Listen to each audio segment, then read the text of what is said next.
A for the very appropriate strategic move, I'd say, Mike. Yeah.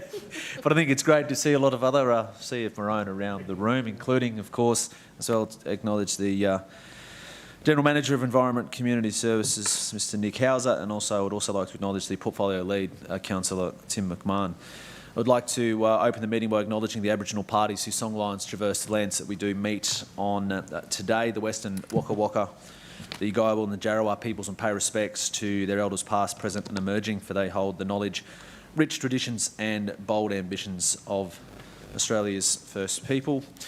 Go to item 2, and we have no apologies of note or leave of absence or declarations. Do we have any declarations of conflicts, councillors?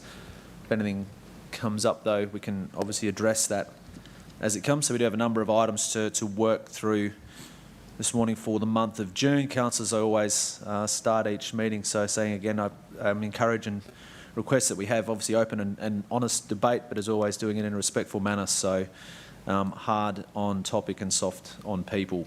Our first item is item 3. It's Pioneer Park and Bungee Master Plan Report. I might hand over to General Manager Hauser to introduce. Thank you, Councillor O'Shea, and good morning, councillors. Councillor, just start by saying I had a little excision on my head yesterday, so I'm trying not to smile or laugh. It's amazing. It seems all nerves and muscles in your face lead to your forehead, and you have something done like that, and it hurts when you smile or giggle. So I'm trying to keep a straight face. Councillors, we're here to seek your endorsement and adoption of the Pioneer Park and Bungee Master Plan report as attached to the report, and this is progression towards the implementation of our Toowoomba region open space strategy to upgrade this particular park to Township District Recreation Park standard in accordance with our adopted levels of service. We've undertaken community consultation and taken that feedback on board in developing the master plan.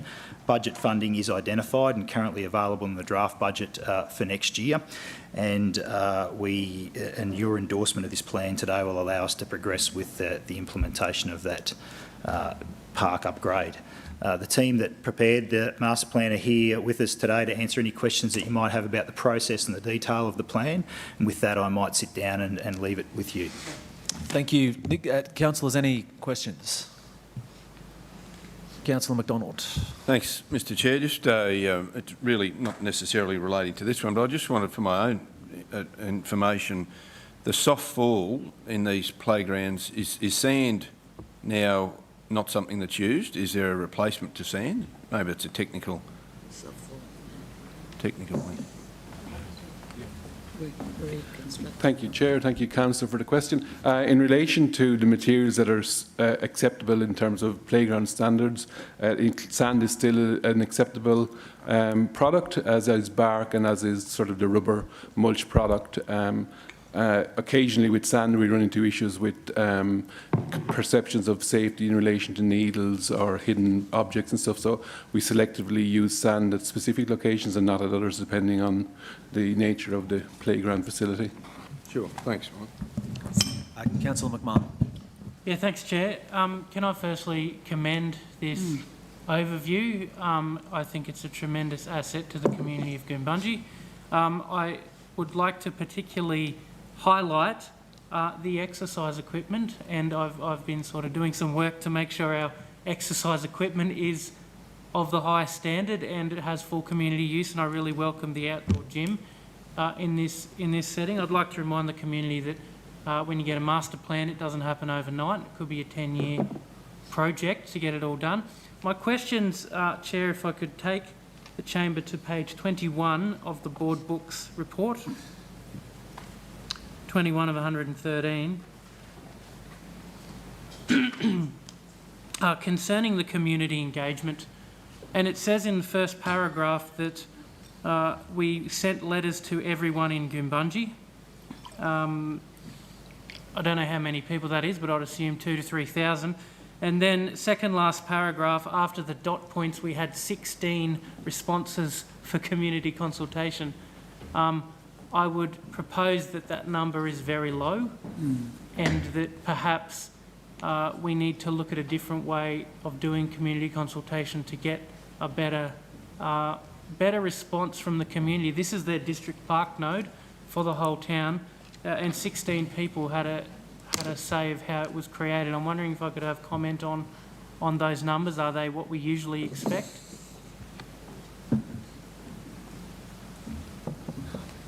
Thank you, Chair, and thank you, Councillor, for your question. We agree with you that it did seem like the number of letters that went out was 1,000, about 1,000. Okay. Yeah, so it's a little bit smaller than that. But we were surprised with only 16 responses. We had 33 people come to Mackadder Street for their on-site consultation, and that was we had really good responses to that. Whether people felt that they were happy with the process, perhaps they're even trusting in council as far as delivering parks assets. Once we had done that master plan, it then went back to, it was placed in the customer service centre and it went online. And I did get feedback that it was viewed and there were no problems. So, but I agree with you that I think we need to re-look at posting letters to people. I don't read very many letters that are posted to me, and I think that perhaps they might get caught up in other things. But I do think there was enough publicity and promotion of this master planning process so that I feel that people did have a number of opportunities to respond.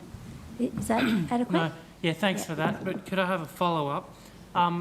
So this agenda went live Friday. We actually had our RADAC committee meeting this Monday, and this was brought up in the graph on that same page, where people tell the main parts that they're after. Top right there, disability access didn't even get on the list. So in the top 20 or so things that people were after, it was surprising to the RADAC committee that we didn't even have disability access mentioned. That being said, I commend the disability access nodes that have been put in the park. Some of the things that committee have been asking for a while: 2 metre wide footpaths, all abilities, drinking fountain and a 3-room toilet, which means there's a disability access toilet. But I found it incredibly interesting that even with those things in there, no one in the community consultation even mentioned access or inclusion in this list. Yeah, thank you for that point, Councillor. I think universal access is often, you could even assume that it's taken for granted, especially with the way parks have been delivering parks generally, because as you've pointed out, there's standards for us that disabled access toilet, paths, usually a play element is disabled access. The swing here has a rubber softball edge, which means that it's disabled access. And I think perhaps people who even don't identify as disabled access would be benefiting from that. Whether, as you know, people with prams and people who have temporary disabilities are not necessarily going to be at that moment in time having a disability. I think that's all. Have I answered that? Yeah, well and enough? that's great. And can I again say that I commend the overall park plan and think it's very inclusive. The only other point that I wanted to raised by the RADAC committee is the use of disability drinking fountain.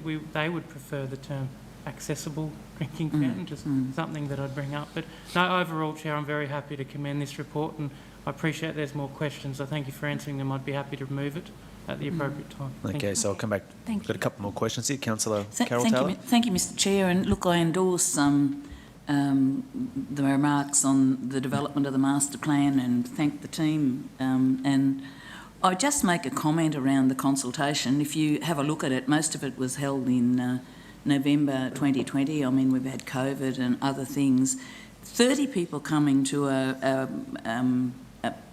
roll-up, walk-up thing is probably quite good, Because it would have been on a weekday, I would have thought. It was, excuse me, it was on a weekend. Oh, well, that's, yes. But interestingly, it was also a by-election on that weekend. So that was good. Yes, so it had... Yeah. Look, I think this is wonderful. I think what's planned here, and I agree with Councillor Tim, accessible is the word we should be using, and it probably should be on our list whether people put it there or not. I think it is, isn't it? Yes, I think yes. through you, Mr Chair, to Nick, I think that is one of our considerations anyway. I think the master plans are amazing because I look at Hodsonvale Lions Park out there and how it's progressing and how the community has embraced that. Last Saturday when I was coming home from Yarraman, there would have been, or was it Sunday morning? Perhaps it was Sunday morning.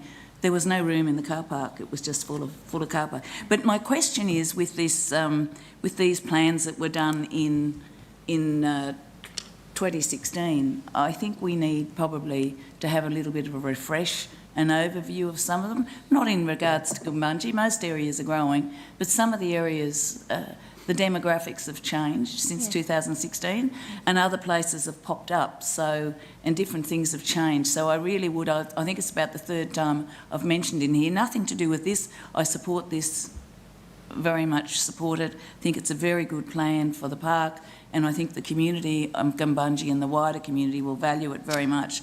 And again, it will take up to 10 years, but once we start it, you can see where it's going, and it just makes the community feel really good about themselves. But I would like to see a plan to refresh, to go back and have a look at it, because 16, we say, that was actually started in about the end of 2014 and through 2015, and that's 6 years ago. So, a lot has happened in our region since then. So, but I do support this greatly. It's good, and congratulate everyone for their work on it. Thank you. Thank you, Councillor. Do you want to make a comment? Councillor, I have just a question. When you're talking about 2016-17, are you referring to the point that we make in the master plan report that there was some works done? No, sorry, no. What I'm referring to is that what do we call it? The overall plan the is. open space strategy. That was done, developed through at the end of 14-15. I was sitting here when that was done, and I think it needs to be refreshed. Yeah. So that's the overall strategy, not this one at all. I think this one's really good. So Okay. Thank you. Yeah, thank you. Yeah, I might just get Michael Condren to make comment. Thank you very much, Mr. Thank you, Chair. Thank you, Councillor, for the question. Yeah, in the context of the Toowoomba Regional Open Space Strategy, there is a review currently underway of that, and then into the future we will be actually redoing a complete new open space strategy. Dominic, have I got Dominic? Can you remind me, Dom, of the timeline for the potential refresh of the open space strategy? Next financial year is the review, and then it's a technical plan, so we're halfway through the plan. So it probably we'll do a midterm review now, and then in a couple of years' time we'll commence a complete refresh of a new open space strategy. Thank you, and that doesn't interfere with the ones that we've already started on, but there'll be other places that might pop up that have need that aren't being recognised. So thank you very much. Thanks, Mr. Chair. Thanks, Chair. Thank you, Michael. Question, Councillor Summerfield. Thanks, Chair. So I just wondered whether it's Nick or Michael, the scope when we do these master plans, does that also include reviewing all the parks in a particular town? Remember we went through and looked at, are there parks that we could just let become natural areas? But in doing that, be able to develop a better park, one central park. So say there's 3 parks in Gumbunji, for example, seeing as how that's the master plan that's before us. There's 3 parks in Gumbunji. As part of this scope, do we actually look at those other 2 parks and say, excuse me, that one of them could go a la natural and another one could have, say, some maintenance, but we have a really main focus on one particular park, which means they get a great park instead of a mediocre park, and then these other parks happen to be maintained. You can see where I'm coming from, can't you? Yes, I can. Thank you for the question through you, Chair. The Open Space Strategy 2016 that we're just talking about does exactly that. So it defines our levels of service, both around accessibility and provision, i.e. number of parks and where they should be located, etc. And then also the level of embellishment that we undertake within those parks. And so I mentioned in my introduction a township recreation park standard, and so that's our goal for each of our smaller townships. They should have one large park with lots of opportunities and activities collated in it, and that's what this park is about. There will be a need from an accessibility point of view for other parks in towns, depending on the town and its population and the interests of the community. So in Gumbunji we also have the recreation park as well, which caters more for sporting uses and so on. But that's what the open space strategy is about. We've taken on board feedback from councillors through the development of the capital works plan, and we are intending to come back to you with an information session to revisit the process of establishing our open space strategy and talk about the levels of service that are contained within that, just to refresh you all and provide that opportunity for the new councillors to understand the process that sits behind how parks are identified to be next cabs off the rank, so to speak. I think it's fair to say that we also will examine, when we're predicting where a new park will be needed and when, it's based on what we understand around development growth in some instances, not particularly here for Gumbunji, but in some, if there are new growth areas, we're predicting a park at a certain time. Before we commit to master planning and upgrading that park, we stop and we have a look and see if that growth has actually occurred yet. So there's no point getting ahead of development where somewhere else is missing out. So we do that analysis before we commit to the master plan process. So I think I'm confident that we've got a very robust process that sits behind all of this. I do acknowledge the point that it's time for a mid-term review, as Councillor Taylor was asking for, and we've heard from the Manager Parks and Rec that we're doing that, and the info session might be useful for councillors too. Thanks, Nick. Thanks, Nick. I've got Councillor Shine. No, thanks, Chair. Likewise, congratulate Dale for the preparation of this report. Just in relation to the publication of the study via various methods, including letterboxing. I'm an old letterboxer from way back, and perhaps a generational thing, and I would commend those responsible for doing that, notwithstanding the apparent lack of response to it. I would have thought that was a far better way of communicating than putting something on the website, which I would suspect not too many people still look at. I could be wrong, hopefully I am. But one way of determining the effectiveness would have been to ask those 30 people who turned up how and why they were there, so it'd be good to, if we did ask that, it'd be nice to know what the answer is. But I just refer you also to page 12. There are two things there that of interest are the single swing set, that's the swing to be replaced. Now, it's either to be replaced or relocated. The master plan recommends relocating the existing swing plus shade structure to adjacent the new basket swing, which offers a complementary swing experience, apparently. I'm just wondering whether we're renewing it or replacing it altogether, and I'd be concerned about that because I just, if a swing is in good condition, safe and used, you might improve on it by having another one there, but I just don't like the idea of throwing it away because it's 8 years old or whatever.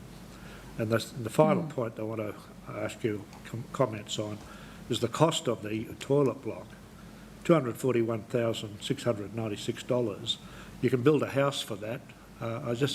Who's going to build it? Will it be council office or workforce? Is it being put out, or what are the quotes for it? Where they come? Are they in the private domain or what? And are the officers really convinced that that's value for money? Alison? Thank you, Councillor, for your question. I will answer the swing part of your question. Excuse me. That swing is about 8 years old, as is the play unit that it sits next to, and we're not replacing that play unit. The reason why we've requested funding to relocate the swing is that its footprint sits outside the boundary of the park, and it is also, because it's partly in road reserve, it's not meeting our desired standard, which is to have play equipment at minimum 20 metres from the boundary, just for safety reasons. So the idea is that if we can locate that swing, and it's a small swing for young children, the basket swing is pitched at a different group of people. It's older children, and it's a bigger, sort of different swing. So we thought, well, if we remove that, relocate the swing, then we concentrate all the play equipment more centrally into the park. So that was the reasoning behind that. Thank you. I might ask Mr. Condren to comment on the... Thank you, Chair. And just in relation to the toilet facilities, and I'll just comment on the observation in relation to the letter drop as well. I think different demographics respond to different opportunities in terms of engagement. So in terms of ensuring we were across the spectrum of people, we sort of engaged through letterbox drops, and I think it's one mechanism allied to many other mechanisms. And I think the millennials and the future people say, what the hell are you sending us letters for? But in terms of just general engagement, I think it's been pretty useful. Comments in relation to the toilet facilities and the costs, I think councils will be very aware currently in relation to the market conditions that are currently prevailing.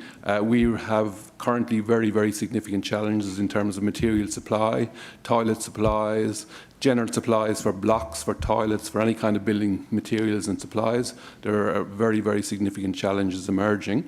The costs associated with that 3-toilet unit is probably based on our experience over the last number of years. This year we've delivered nearly 10 toilet blocks, and previously in the last 2 years we've delivered a number. So the costs that we are engaging in terms of the marketplace is sort of reflective of that cost there. It also includes, it needs a significant upgrade to the septic system as part of that work. So it's a toilet block plus development of a septic system, and we'd be pretty confident based on current industry pricing that that's probably an accurate reflection of what it will actually cost council to deliver that facility. Thank you. I've Councillor O'Hara-Sullivan. Thanks, Mr. Chair. Mine was sort of just a general question about the consultation. Do you usually put it on community Facebook groups? Because most people are fairly engaged in their community Facebook groups, aren't they? Out there they are, yeah. Thank you, Councillor, for your question. Yes, so we, we engage with Stakeholder Engagement, and so we usually work with one person from that group, and that person assists us with the letterbox drop, all media communications. So we were able to get this publicised in the Oakey newspaper. Yeah, I've lost my train of thought. Facebook pages. Just the community Facebook page. Yes, thank you. And so that SEC also puts things onto Facebook, and they also then collate all the responses and give them back to us as a package. So yes, it's an across media sort of added reach. So, Yep, comfortable? Councillor O'Hara-Sullivan? Yes? It might be a question for stakeholder engagement, perhaps. Okay. Councillor Taylor. thank you, Mr. Chair. I just commenting on that, I don't think we have an entree into those community groups because somebody needs to be accepted by them before you can start posting on there. And I think we had this issue with an issue out at Wairema and Cambodia it was with water or something. And it's a bit of a roundabout way, so it's a little bit difficult. It's not as easy. It's what would be the ideal thing to do, but it's very difficult to just go and post. You've got to be accepted by the administrator of that particular thing. So, and I don't know how. And you're right. Probably a question for stakeholder. You have to know who that is and what the groups are. So, it is the way to get into the younger ones, I think. Yeah. I might just get General Manager Nick. Just a very quick comment through you, Chair. Thank you. It's a good idea, Councillor O'Hara-Sullivan. I think we can engage with stakeholder engagement to find out whether that's possible or not, noting the potential constraints there. I think, in establishing we establish a communications strategy at the beginning of these projects, and we try and identify all of our stakeholders and how best to get them in a myriad of ways, as we've heard, whether or not particular Facebook local community pages is one of those things that's available to us or being thought about, and we'll have a look at that and see if we can incorporate that into the future. Thanks, Nick. Councillor Von Hoff, then I've got Councillor McMahon. Oh, excuse me, can I just add to that as well? Sure. All those liaison officers as well, so they're an important part of the network, and they were included in this one.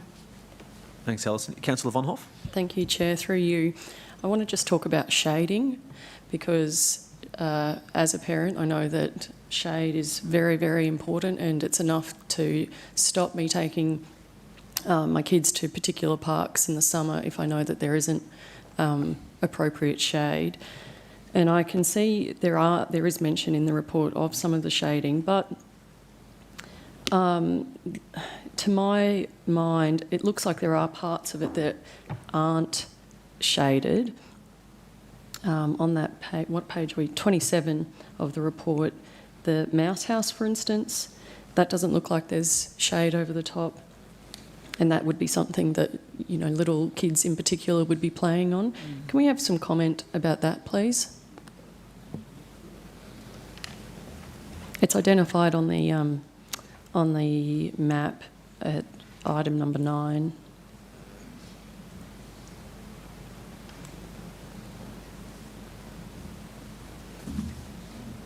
Councillor, thank you for your question. Shade is an ongoing challenge because it's expensive. So what we have done in this case is to include shade over pieces of infrastructure that don't have shade built into them. So the mouse house is generally an internal piece of equipment. So, it's not ideal. Ideally, we would shade the whole area, and we also have tree planting. So, in a perfect world, we would have the shade provided by trees. So so we sort of attack it as a needs basis. So getting swings under shade is important.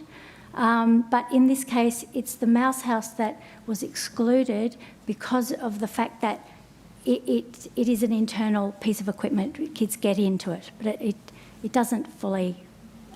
Because thank you. Because as we all know, kids will run around as well. So, yes. Can I have a subsequent follow-up? Thank you, Chair. Do we have an estimation of? You were saying that basically cost constraints are the issue. Do we have an estimation of what the costs would have been had we done what was optimal with providing shade? I will just. So with our planning, we have an allocation that is the local government infrastructure program allowance, and we have itemised in our play equipment, supply and install shade sail with 6 posts and 2 sails, which includes building approval, and that is budgeted at $45,000. So that is really areas 10 and 11. That's what's included in the budget currently, yeah. Yes. And not further to the right there on the map for areas 9 and 8. Area 9 is the mouse house, and area 8 is a path. It's a bike track. Yeah.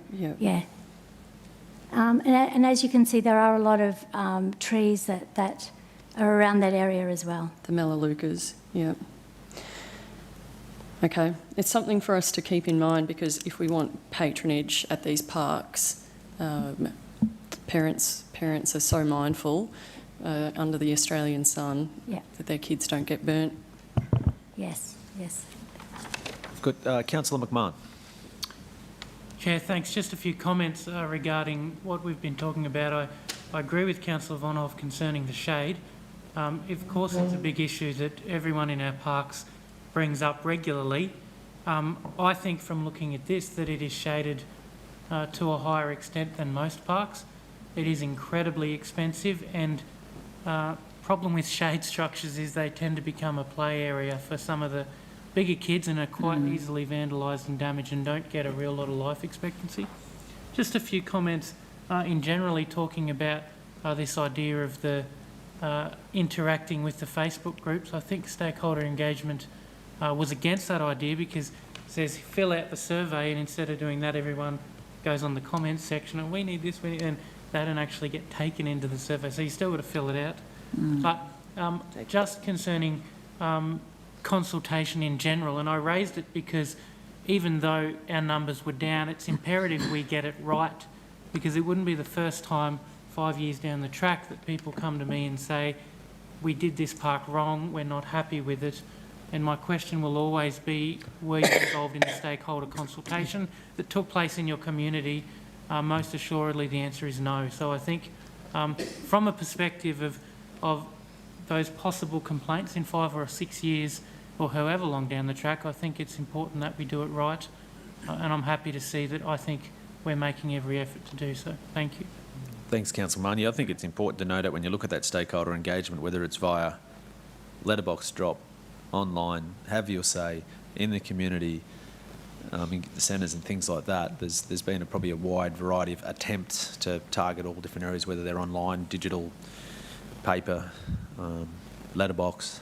So I think there's been an extensive effort, but in terms of engagement of that, I guess that's, what do they say, can lead a horse to water, can't make them drink. Councillor Carl. Yeah, just a quick comment, if I may, Mr Chair.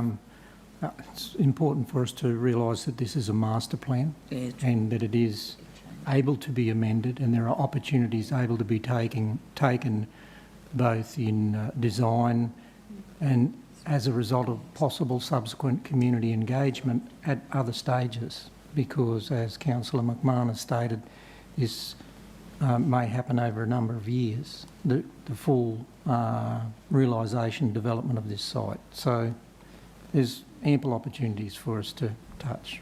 I just thought appropriate to remind us that it's a master plan only.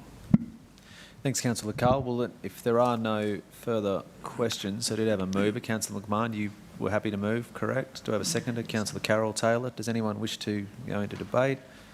Put that motion. Those in favour? It's carried unanimously. Thank you, Alison. Thanks, Michael. We go to item 4 on the agenda. It is the authorisation of Biosecurity Surveillance Program 2021-2022. I'll hand over once again to General Manager Nick Hauser to introduce item 4, councillors. Thanks, Thank you, Councillor O'Shea.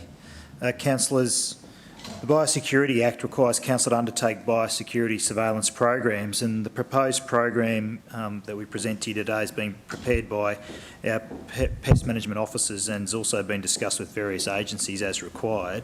The recommendation gives effect to the administrative matters that we require to enable council to meet our legislative obligations under the Biosecurity Act. So I commend the report to you. You'll note that we have been undertaking biosecurity surveillance programs for a number of years now. There's an attachment, an attached map that highlights the priority surveillance areas for 2021-22, and another map that shows you all the previous priority areas, and you'll note that we have a big task in front of us. There's still plenty of gaps throughout the region for us to cover. However, this authorisation allows us to attend to any matters or outbreaks as they might occur. However, we focus our attention on those priority areas. If you have any questions, Mr Reddy, the author of the report, is here and will be available to answer those for you, councillors. Any questions, councillors, on this one? So, Councillor Shine? Yep. No, thank you.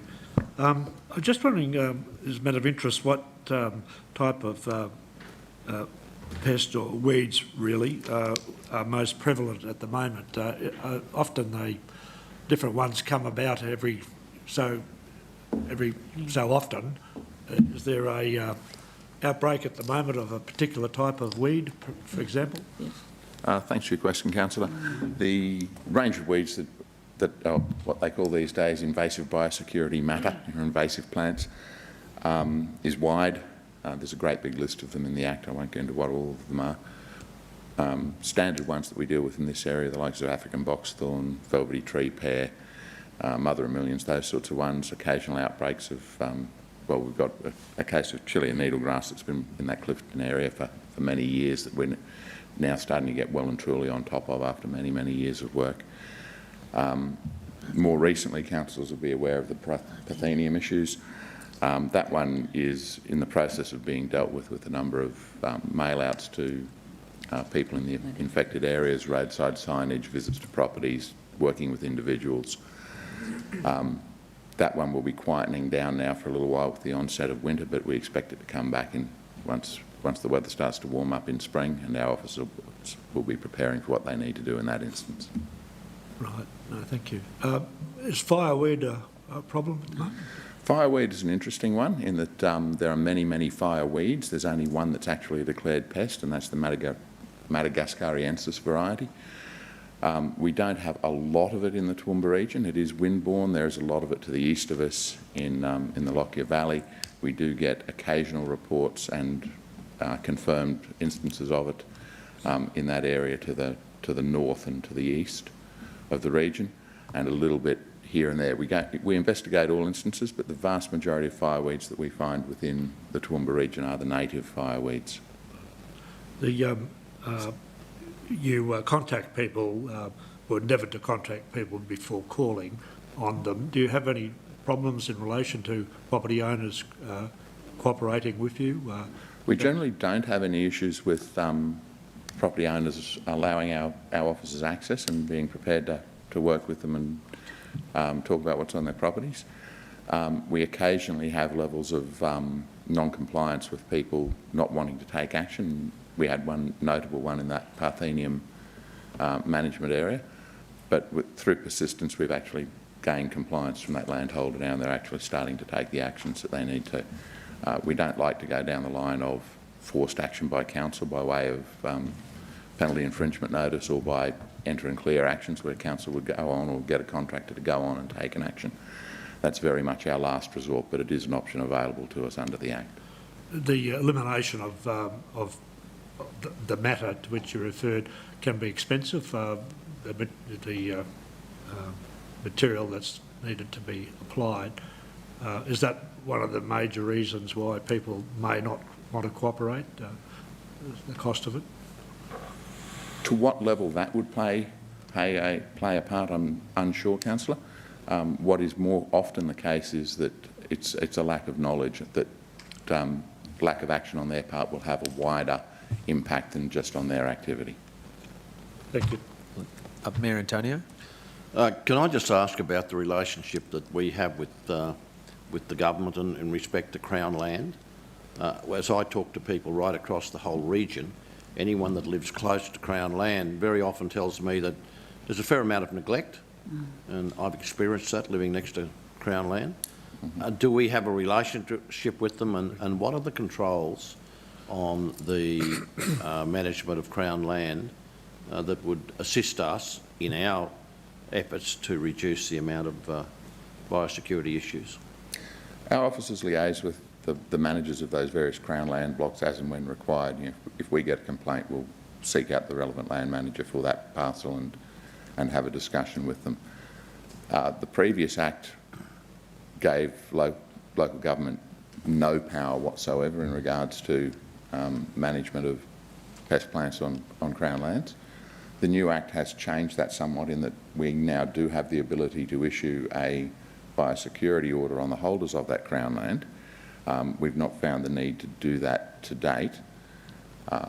It is something that could be explored in the future, but it's generally better to engage with the land managers and try and come to a suitable outcome there. So if you are aware of any landholders who have issues with Crown land next door to them in relation to specific pests, please have them contact us and we can look into that further.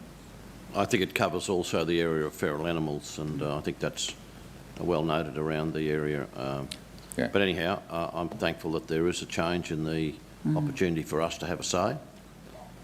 That's something that many I was of not those state government land management agencies are actually represented on our Biosecurity Advisory Committee too, and we do have contacts with the majority of them. And the ultimate issue with Crown land, of course, it's seriously under-resourced. It's just very often it could be regarded as being close to neglect. The state has its resourcing problems, as does council. Yep. So yeah, we are all limited by what we can do. Thank you. Councillor Carol Taylor. Thank you, Mr Chair. I have to endorse the Mayor's comments, and it's not just on Crown land, as in blocks of land. It's actually the road reserves for state-controlled roads and Queensland rail corridors as well, because there's quite a lot of weeds. But my comment is on Parthenium, and councillors need to be very aware of the word Parthenium, because you say we'll control it. I don't believe we will. And we were in the same position that Rockhampton was in about 30 years ago. We have one opportunity to control it, and that's now. And if we don't, we'll never get rid of it, and it will be through here. But I do agree with you, Mark, and that I think that most of the issue is that the landowner probably doesn't realise the threat that's posed by Parthenium. Fireweed, I'd have to also say that out to the south, about 4 or 5 years ago, the weed, fireweed, was all over the paddocks, just like it was everywhere. So it does come, but it only seems to come in certain years. And you know, it is difficult to test the number of petals on the flower is how you test the actual native as you know, Councillor Shine. But the Parthenium is of grave concern to me, and should be of grave concern to every landowner and every councillor around this table, because it will, if we don't stop it right now, it will take over, and it will be a huge threat to agriculture and production, and you will never get rid of it. We'll take that as a comment. Thanks. Well, it's Councillor easily Taylor. checked with the Central Highlands and actually Rockhampton, and just probably have a look at it and see. Councillor McMahon. Thanks, Chair. Look, it's an education for me to sit with Councillor Summerfield on our Biosecurity Advisory Committee and hear Mark and experts from councils across southern Queensland listen to how they're dealing with issues like this. We are a large area, but we're a fairly well-resourced council in comparison. Some of our neighbours to the west, a lot larger council areas with a lot less resources. And I note the ongoing battle that weeds are and probably will continue to be in Toowoomba region. This report goes back to 2014, where we've started doing these biosecurity checks, and you know, less than half the region is covered, and it's kind of like you finish it and you just start again, and there's probably already weeds in where we checked in 2014. So I welcome the officers who have the unenviable task of going across our region in some interesting terrain and checking for weeds and doing their bit to get rid of it. So I'm very happy to move this motion. Thank you, Chair. All right, we'll hold that. I've just got another question, sorry. So, Councillor Von Hoff. Thank you, Chair. Through you. Thank you for that, Mark. In line with what Councillor McMahon was just saying then about the magnitude of the task that is at hand, I know that some neighbouring councils consider resident herbicide subsidy schemes, such as Lockyer. Somerset has something similar. Is that something that council has considered? And if it hasn't, is it something that council could consider? It's a program whereby council partners with the landowners, and so with many hands make light work. Various councils have adopted various subsidy schemes and assistance schemes over the years, and they wax and wane in popularity. There are very few councils out there who have had a consistent approach to that over many, many years. There are two schools of thoughts on subsidies. One is that it provides a level of assistance to landholders, and the other is that it creates a situation where landholders won't do anything unless council helps them. I don't know where to draw the line on that one as to what the truth is. I suspect it's a little bit of both, depending on the motivations of the landholder. Subsidy schemes generally will have a limit to the funding that they can provide and a limit to the number of people that they can help. There are many, many landholders out there who will get on board and do what is required of them. It's part of the cost of the operation of their business, and they manage it through the business. If we have landholders whose reasons for not doing something is because council won't help us or no one will give us money to do it, then I think we probably need to have a longer conversation with that landholder. Subsequent, Chair. I suppose that's one approach and one school of thought. The other would be that if you create really strong partnerships with landowners, then they have such a strong stake in the situation that it's their land that will be devalued when there are these biosecurity issues. So I just suggest that it might be something that council investigates and council laws can consider. Perhaps there will be some who'll be of your thinking, and there might be others who think, no, this is something that we can really put our foot down on, and it could make a material difference to the biosecurity across the region. Councillor, if I may respond, please. The approach that we're taking at the moment is council will recall a report back in December for the use of the NRM levy. Part of that is funds dedicated to developing partnerships and syndicates and groups to work on these sorts of things. That's the approach that we're currently developing, not necessarily based on subsidies, although they may be considered. I'm happy to agree with you on that one. The important part for us, though, is to actually develop those networks amongst the landholders and get them to view it as a community problem and not just a me problem. Yeah, definitely. The weed spreads, catches on the wind and off it goes. Yes. Yeah. Councillor Summerfield. Thanks, Chair. I was just going to second it, but now that that's excuse me, been raised, I'd like to speak to it if I could. In the last 6 or 7 years, you can remind me, Mark, if I've got it wrong, but council has increased... At least that. Council has increased its number of officers in the pest and weed management area to ensure that we're getting across more of our areas. We've increased the funding towards our dog fence. There's been a lot of extra money invested in pest and weed management in our region, and at the end of the day, landholders have to be responsible. It's their asset, their bottom line, and we have enough of our own to do, and if we can all work collaboratively, I think that's the best outcome. And, you know, people have to take responsibility for their own land, and, you know, for us to be able to go on and do the surveying, I think it's called surveillance, yeah. This also helps. It's a collaboration, it's working together. I mean, next thing, if you start providing that, are we also going to provide fencing materials to ensure that they can keep the kangaroos out or the wild dogs out, or, you know, where do you draw the line? It's their property, they need to maintain it. That's my view. But I would like to second this if I could. Okay, so I do have a mover and a seconder. Unless there are any other burning questions, councillors, anyone wishing to go into debate? So I got moved by Councillor McMahon, seconded by Councillor Summerfield. That recommendation is that pursuant to Section 235 of the Biosecurity Act 2014, Council authorises a biosecurity surveillance program for invasive biosecurity matter in the Toowoomba region in accordance with the proposed biosecurity surveillance program 2021-22, that the biosecurity surveillance program commence on 1 July 2021 and conclude on 30 June 2022. And the third recommendation is that the biosecurity surveillance program apply to all lands within the local authority area. So I put that. Those in favour? It's carried unanimously. Thanks, Mark.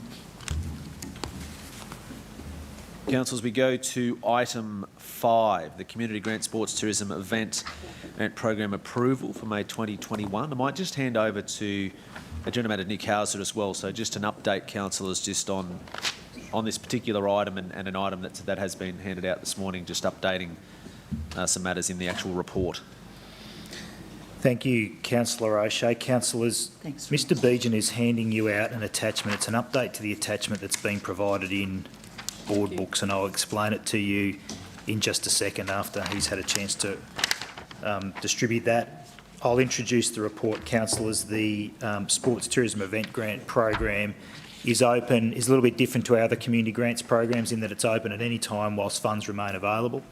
And the assessment panel meets to consider any applications received. We have received one application in the period, and it's for the conduct of the 2021 Basketball Queensland Under-14 Boys State Championships. The panel has recommended that we approve the application in the amount of $10,000, and that's reflected in the report. However, the attachment that accompanies the report in your board book says $5,000. And so the attachment that we're handing out now is the correct and updated attachment, and I apologise to you that that error was made and you weren't provided with the correct information in the attachment. However, the information in the report itself is correct. The panel is recommending $10,000 for the event. You can see that they've requested an amount that's much more than that. The panel applied our assessment matrix, and they fitted into the area of $5,000 in funding support. They requested almost 5 times that amount, and the panel saw fit to recommend $10,000, and they can explain that reasoning to you if there are any questions around that, councillor. So I hope I've clarified the error. I'm sorry, that $10,000 is the recommendation, and we've handed out that updated attachment, which we will correct for the ordinary meeting next week. Thank you, Nick. I just might, before I think I've got Councillor Taylor, before I get to that, I just might, sorry, Wendy, I probably should have, and I'll seek guidance from the Acting General Manager. So with the assessment panel that met for this, I just made a declaration that I am a playing member of Toowoomba Basketball Association. However, that playing membership, I have no to gain or lose at the outcome of this. So the running of an under-14 state title says no bearing on or no conflict to me, in my opinion. My fellow panel members saw that as well, but I thought I probably should raise that with the chamber. So if there are any questions or concerns around that, most certainly I'm definitely in councillors' hands in regards to that. So the details, I'm a playing member of Toowoomba Basketball Association, playing in their senior competitions, which is they're the one that are running hosting these state titles. And Mr Chair, if I could just say, they'd be doing it because they have the officials and whatever Correct, to do it, yeah. and so they're they are just sponsoring the host. it. They're the host. It's run by Basketball Queensland. Yeah. So, Councillor O'Shea, did you want councillors to determine that? Oh, well, as I said, I think the assessment panel, they did not have a conflict, but I thought it's worthy if anyone has any. Well, I don't disagree with the assessment panel. I agree with the assessment panel. I don't think there is. You're too far removed from even the decision, to be honest. So I don't think there's any conflict in any way, shape or form. To be fair, that's only my opinion. But if you want councillors to make a decision, we can make a formal decision on it if the acting CEO would prefer that. Yeah. As I said, I'm comfortable in that position. I said, unless anyone strongly wants me to take that path. Otherwise, I think we can jog on. Yeah. So there'll be a record of that being made. Is that right? If you've raised it, don't we have to vote? Hey, well, can't be decided on the panel. So, Mr Chair, I would think that you have aired it with the panel. Yeah. We didn't think. I think you're just a playing member. You pay your membership for the year you're paying. You're just in fixtures. Yep. I would think, and I don't know, perhaps, an advice from the acting CEO, just mentioning it and having it recorded. If there is no comment from my colleagues around that, I would suggest that just mentioning it and recording it is the protection that you might need. I would have thought we'd need to vote on it. Okay, well... You think we should vote on it? Okay. Yeah, well, as I said, I'm happy to go down that path. More than happy to go down, so... Yeah, if that formalises it. Yeah, Well, can I move, Mr Chair, that I don't believe that you have a conflict? And I'll second that, thank you. Okay, so take a vote on that. Can I stay in the room for that? Well, those in favour? I'm sure that you should be asked. Perhaps, Mr Chair, perhaps you should put him in the chair for the time. Yeah, so I don't have to remove myself for that vote? Perhaps you should put him in the chair. Probably preferable. Yes, and we can do that again. Better delete that last 90 seconds.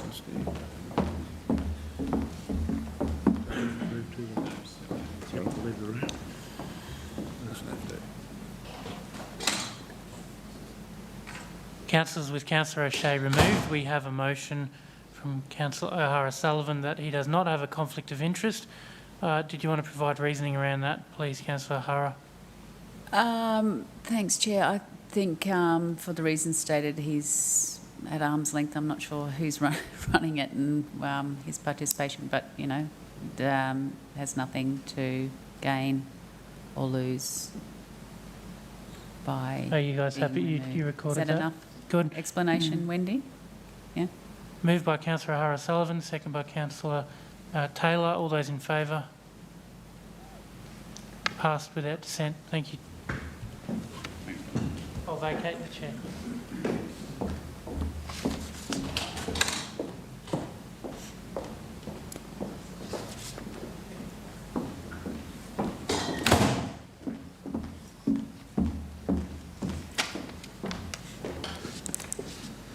Thanks, councillors. So, are there any questions? Or sorry, I had Councillor Taylor. Thank you, Mr. Chair. Look, colleagues, I'd just like to make a comment on this, if I can, perhaps on behalf of the panel.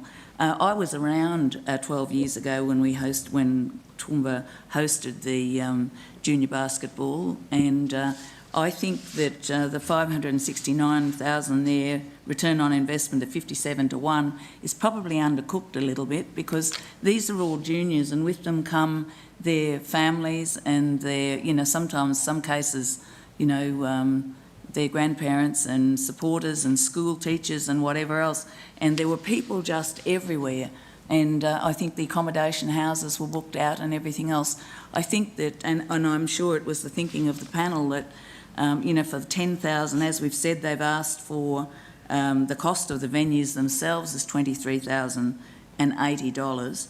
And we just felt that the 10,000 recognises the fact that it's bringing the championships, the state championships here, and that it stamps us, we haven't had anything here for 12 years, as an attractive venue for this going forward. So it will bring a lot of financial benefit into our community, as well as prestigious benefit of holding the state championships for basketball, which is emerging as a, you know, is emerging again as a really strong sport in our region. The juniors here are very, very strong, and I think that I'd like our colleagues to recognise the return on investment, 57-1, and I actually think it's a little bit undercooked.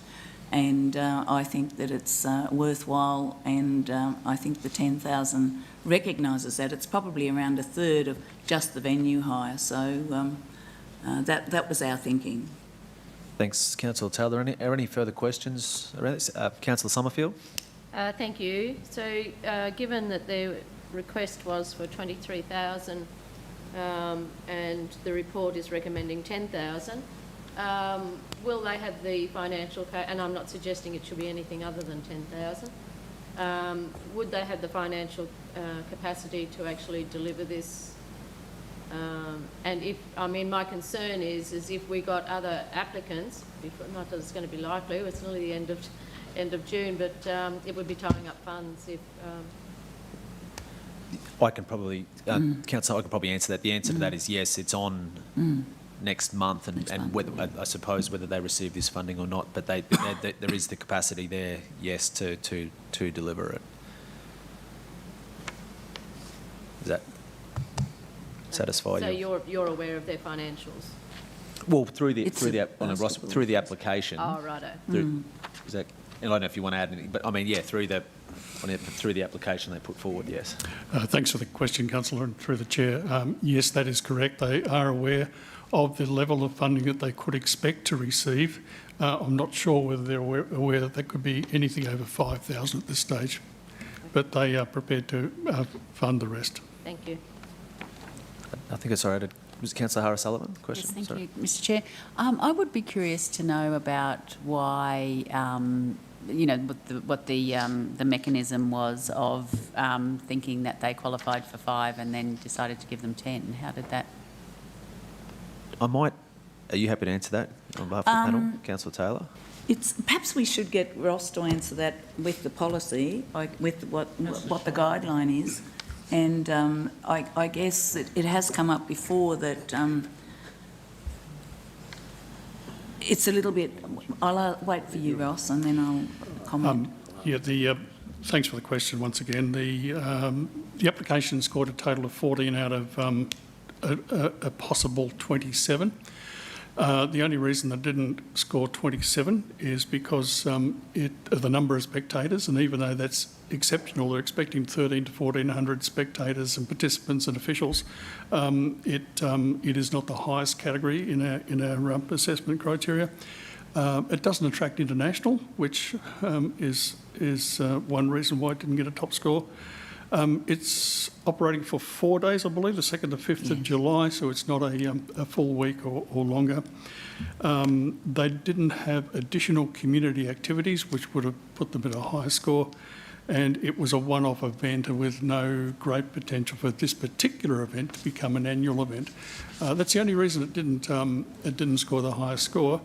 And when you assess that against the criteria, that makes them eligible to receive up to $5,000 in support. There are a number of things discussed after the panel met, where they had further consideration. Significantly, that the hosting provided an opportunity for them to bid for more statewide events of this nature, and they have already they're already in the bidding process for events in 2022.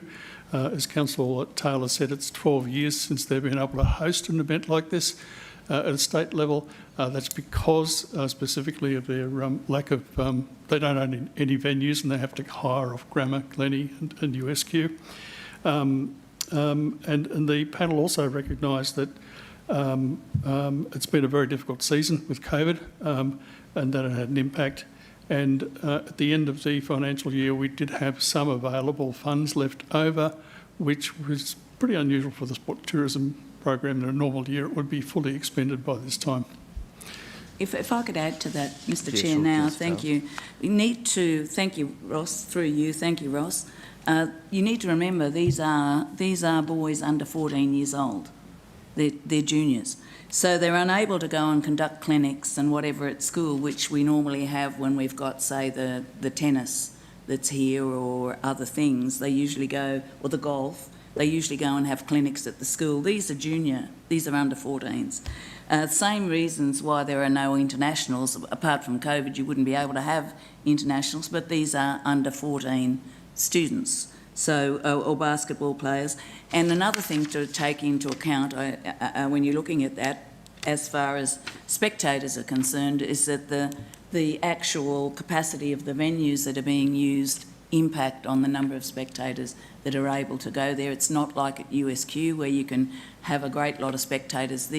I remember at St Mary's when 12 years ago, we were squashed up against the wall trying to watch the basketball. You know, it's quite limited, the capacity that can go to these courts. So I think with those things, we need to remember that they're 14 and under boys. So I think that they'll deliver great things to our region. It'll be a test case for the way it's conducted for other events going forward of this nature. Does that any follow to that? Chair, you know, I'm not arguing the veracity of what Councillor Taylor is saying. I suppose in terms of the process, you know, like, is there a part of our process that we need to have some sort of discretionary way of doing this? Because it certainly seems a bit rubbery to me. Mr. Chair, I would agree that it's probably the process. We go through all things, and perhaps junior sport should be viewed under another lens. I got Councillor Summerfield. Thank you.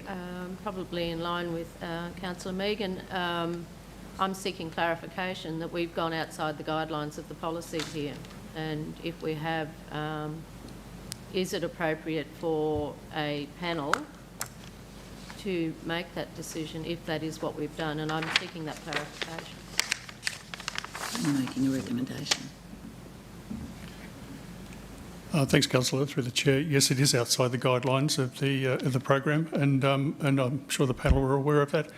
They made a decision based on the guidelines, further considered that, and made a recommendation to council that it be considered outside the guidelines for these particular reasons.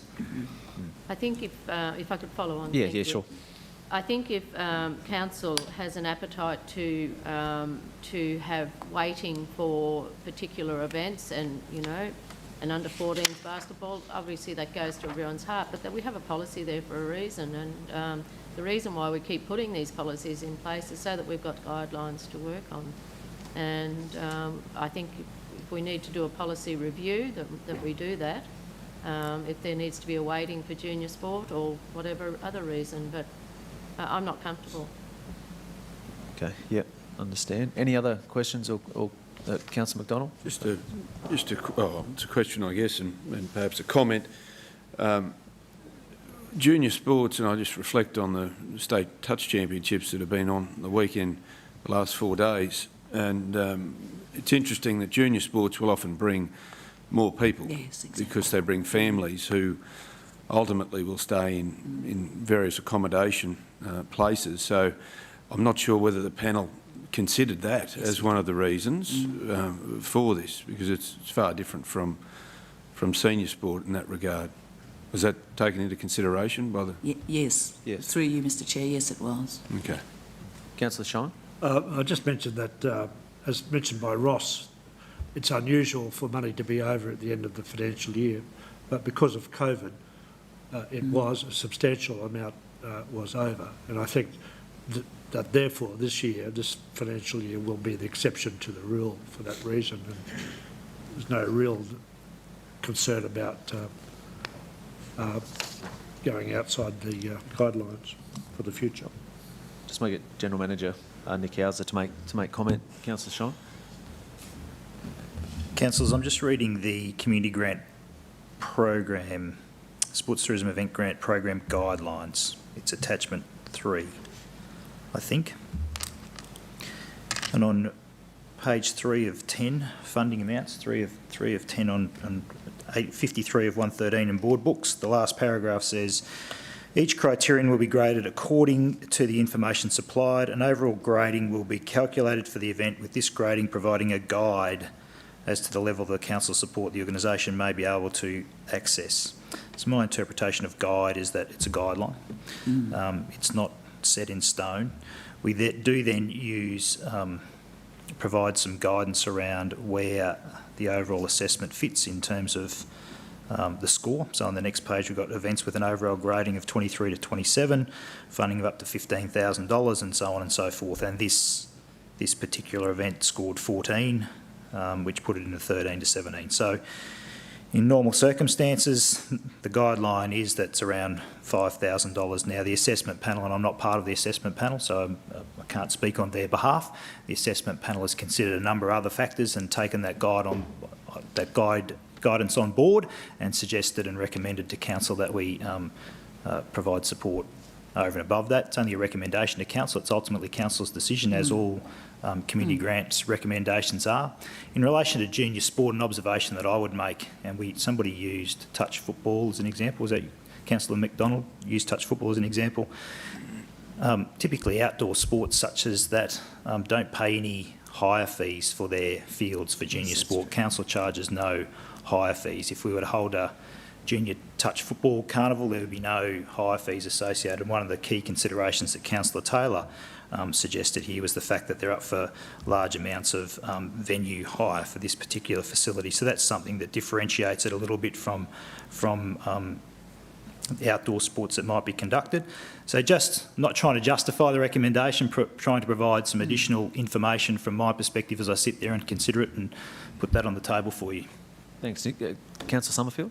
I appreciate that comment, Nick. Thank you very much. I'd just like to say, though, that a council that's allocated money that hasn't been used, well, let's just spend it, that's a really bad scenario for any council to walk on, and thankfully enough, I don't believe there's enough people thinking that way around this table. But having said that, with the information that's been provided by Nick just now, I'm quite comfortable with moving forward. Thanks, Councillor Summerfield. Councillor O'Hara-Sullivan? Just a quick further comment to that. Perhaps then when we're reviewing that, we can have that as part of the criteria. Are you paying for facilities or whatever? And that gives it a different type of weighting. Yeah. It makes a difference. Thanks for the suggestion, Councillor Megan, and we'll take that on board. I think the policy is working pretty well. Like, this is the first time I can remember us having to get into this level of detail and suggest that there's some clumsiness, if that's the right terminology to use, around the policy. But certainly we do review these, and we've recently reviewed all of our grants guidelines. But we can have another look at this and examine the number of applications that we've received and whether it's created further difficulty for us. All I'm suggesting is let's not use this one experience as the barometer of whether it's working or not. Let's take it into consideration with all the others that have probably worked pretty well. But good suggestion, thank you. I don't want to be on the front page of the paper, O'Hara-Sullivan hates basketball, because I don't think that's the case. I don't think that's the intent. Thank you. Councillor Thank Taylor. you, Mr Chair. I'd just like to say to my colleagues that was the last, Councillor Summerfield, certainly wasn't a thought that we would spend money because it was there. We thought that this was very worthwhile, and the fact that they had a bill for $23,000 for a venue and for venues, and the fact of I did mention that all the accommodation was booked out 12 years ago, and Councillor McDonald is right, whereas juniors, their families and that come with them. So that was the last thing from the panel's mind, that there's money there so we'll spend it. We actually thought that the event was worthwhile, and particularly after COVID, you know, I think that it's wonderful to see these things happening. So I have to assure you that it wasn't that, and it wasn't that we made a decision to bring it forward for your consideration. So thank you. Thanks, Councillor Taylor. If there is any or no further questions or commentary on it, I might say Councillor Carol Taylor is happy to move the recommendation that the Council approve one application for funding under the Sports Tourism Event Grant Program, May 2021, and associated guidelines as recommended in Attachment 1, and the successful applicant be advised accordingly. So moved by Councillor Taylor, seconded Councillor Vonhoff. Anyone wish to go into debate? Can I just clarify, Chair? Attachment 1 as written. Sorry, yeah, so that'll be good point actually. Yes, thanks.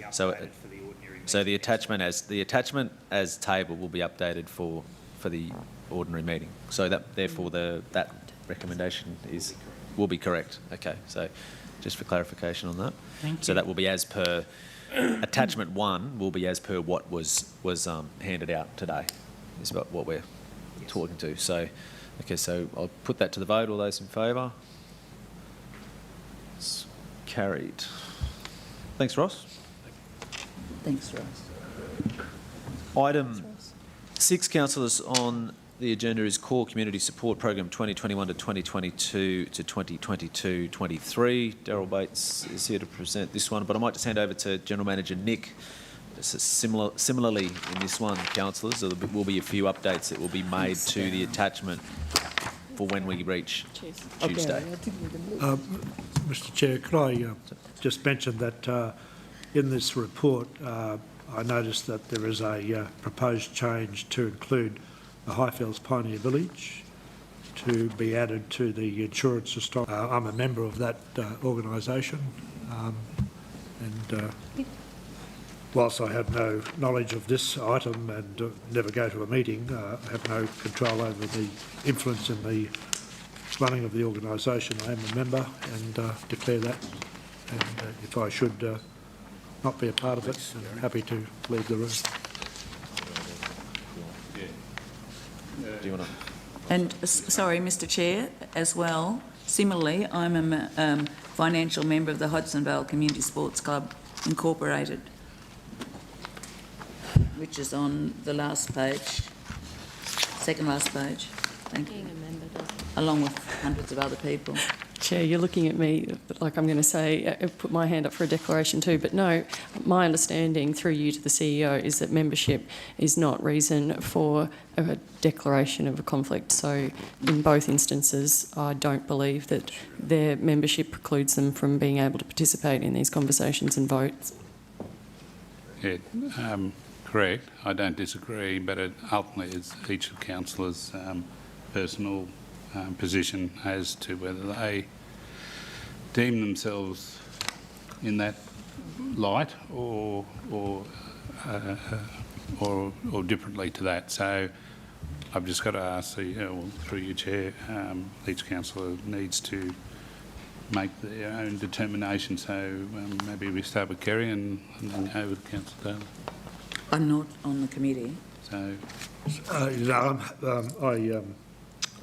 I concur with what Councillor Hoff has remarked, but I am concerned that to have a record of my position recorded, in case there's some repercussions.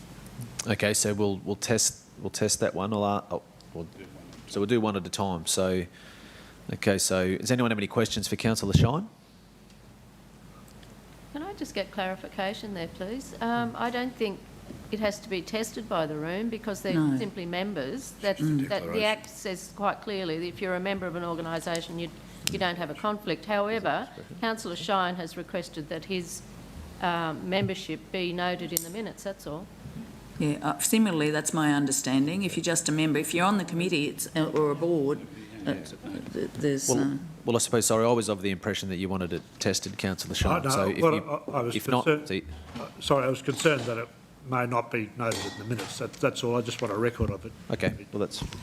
Can I just say, Mr Chair, if Councillor Shine wishes to have his attendance here tested, so would have a lot of other people around the table. And that's probably where, as far as I'm concerned, membership is membership. It's spelt out very clearly, and I'll rest my case. Okay, so Councillor Shine, you happy for it to be noted? Yes, thank you. Councillor Taylor? Noted, thank you. Okay, so everyone's... Sorry, Councillor McDonald? Thanks, Mr Chair. On attachment 2, 3 from the bottom, I am by appointment of the Mayor actually, and the Council in fact, the Chair of Safer Toowoomba Regional Partnerships, which is it's a Council appointment, but I guess really just for noting more so than anything else. Because I am on the executive of that group by appointment of Council, that's really all just to be noted. Okay, thanks, Councillor McDonald. So we've up to date with that. Thanks, Acting CEO. He's made note of those 3 to be made noting in the report. So I'll hand over now to General Manager Nick Hauser. Thank you, Councillor O'Shea. And councillors, I apologise. There are a couple of errors in one of the attachments that I need to clarify for you as well. My apologies.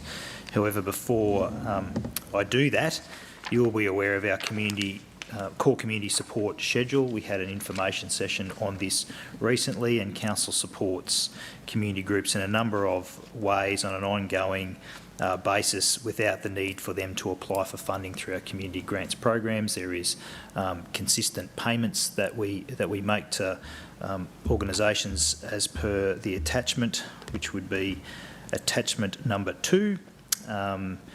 Less than commercial, where we subsidise not profits at some of our community venues, and then insurance support, where we assist those operating halls and other facilities with their insurance support. The couple of errors that I need to alert you to, and in attachment 3, and they're in relation to the Carbathon Folk Museum. You can see the second line, attachment 3 is the Carbathon Folk Museum, and then the last line also is Crow's Nest Museum and Historical Village, operated by Crow's Nest and District Historical Society, formerly known as the Carbathon Folk Museum. So there's a duplicate there. We only need the one, so we'll update the attachment to reflect that. I think the first one, the Carbathon Folk Museum, gets deleted, and the second one, Crow's Nest Museum and Historical Village, remains. And so therefore there is one, not one less organisation, but there's a duplicate there, and reduces the amount of support by the equivalent amount of $1,745.24. And the other error is on the same page there, and it's the 4th line, the Clifton and District Historical... No, it's not, sorry. Which one is it, Darryl? Yep. It was that one. The Clifton. No, that one, it was actually, sorry, councillors. I'll let Mr Bates explain the second one. Seeing they were my error. It's a simple one in relation to the Clifton Senior Citizens Hall, and it was operated by one entity, which is now transferred to the Progress Association, and we've overlooked updating the name of the legal entity that's operating the hall, so we'll correct that as well. But I'll allow Mr Bates to explain if you need anything further, but judging by the body language around the room, Darryl, I think that one's understood. But councillors, if you've got any questions, we'll happy to answer them for you. Any questions, Councillor Summerfield? Thank you. I'd just like to say thank you very much for including the Highfields Pioneer Village this time around, following my request that it be considered. I think that's a great assistance to that organisation who don't ask very much from us and provide a great service to our communities. Thank you. Thanks, Councillor Summerfield. Councillor Harris-Sullivan? I know that we've had this conversation a couple of times. So with the insurance, do all of the organisations, the halls, do they all get the insurance through the same place? Is that why it's the same amount? And because we talked about at one stage trying to broker a deal for them all. What was the answer to that again? We did, I think, Councillor Bill, I think info session a couple of years ago, you talked about that, and the problem was going through one insurance broker on behalf of, in terms of conflict of interest and how that might look. So the numbers, why the numbers are the same, is we took an average. They have to get 3 levels of cover under this to get insurance support from council. So professional officer, their public liability and volunteer insurance, and that was a range of work we did early days with the insurance section with governance. So that number, the figure, is in between. If councils remember at the workshop, some might pay $1,600, some pay up to $2,500, depending on the activities and programs they have. So what this is a in-between cost, and it had gone up. So it used to be, I do know the number all the time now. So it was $16.45.24. It's now $17.45.24 that goes to them, as long as they have those 3 levels, Councillor Megan. If they don't have the 3 levels, therefore they're not eligible too. But there was some investigation, but to go through one broker on behalf of just created some around potential conflict and only going through one. Thanks, Darryl. Thank you. Councillor Carroll. Thank you, Mr Chair. I just wanted to mention also how really good it is to see the Jack Martin Centre Hall added here as well. And I think that, I know council's agreed to that, but this is the first time they'll be receiving that money. And I just wanted to mention that at Toowoomba Aboriginal Torres Strait Islander Sporting Community Association, and I think council's very pleased to be paying towards their insurance as well. Thank you. Thank you, Councillor Taylor. I've got Councillor Shine. Just to clear up my own mind, the reason we're supporting these organisations is because they own these buildings, these halls. They're not owned by council. And because I was under the impression that council owned a lot of these district halls, but that's probably not the case. No, it is. There's a mixture, Councillor Shine. So there's a mixture between historical societies and in insurance support 3 key areas. So historical societies, and we've just added onto it the Highfields one for this schedule. We also have non-council owned and their halls community owned, and then we have council owned. And some of those, the council owned ones, the insurance support and some of the terms and conditions of their lease or agreements, some have, stipulate that they still pay for insurance. So this support is the insurance support supports their payment of those insurance. But I take it that the insurance might be different, might be liability as opposed to property. There's no point subsidising somebody else to pay for your own property insurance. Yes, yeah. And it ticks off on the volunteer insurance and also the professional officers for them undertaking their role on behalf of, in the agreement with council. Thank you. Thanks, Councillor Carl.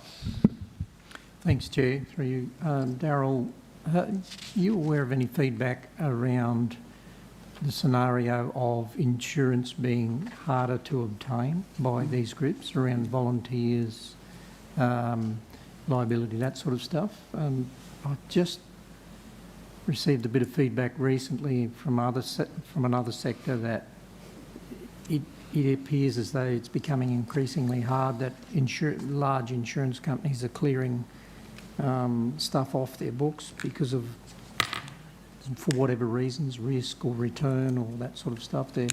they're dare I say, rationalising?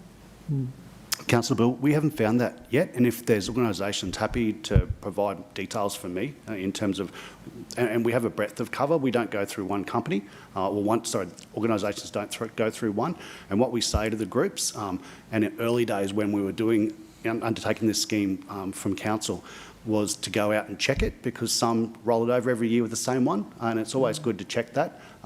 There is a couple of really good ones that are community-minded within this scheme that do support and understand a bit more what the halls and community groups utilise. But yeah, so far we haven't seen it through this scheme, but we only look at those halls and areas. Councillor Bill. Thanks, Councillor Carl. If there are no further questions, councillors, there is a recommendation there before you there. So the recommendation is to provide certainty to community organisations regarding funding in accordance with the endorsed core community support program schedule. Sorry, that's the reason it's a recommendation. Thanks, Nick. Yeah, happy to move that, Mr. Chair. There is a recommendation there. Thank you. Councillors, that council approve the attached 2021-2022 to 2022-23 core community support program, and that schedule, again, same thing, that will be the one that we are recommending here will be the updated version, which has been handed out. And if you needed another reason for the first recommendation, I've just provided it. So do I have a move for that? Councillor Carroll Taylor, seconded Councillor Carl. Anybody wish to go into debate? All those in favour?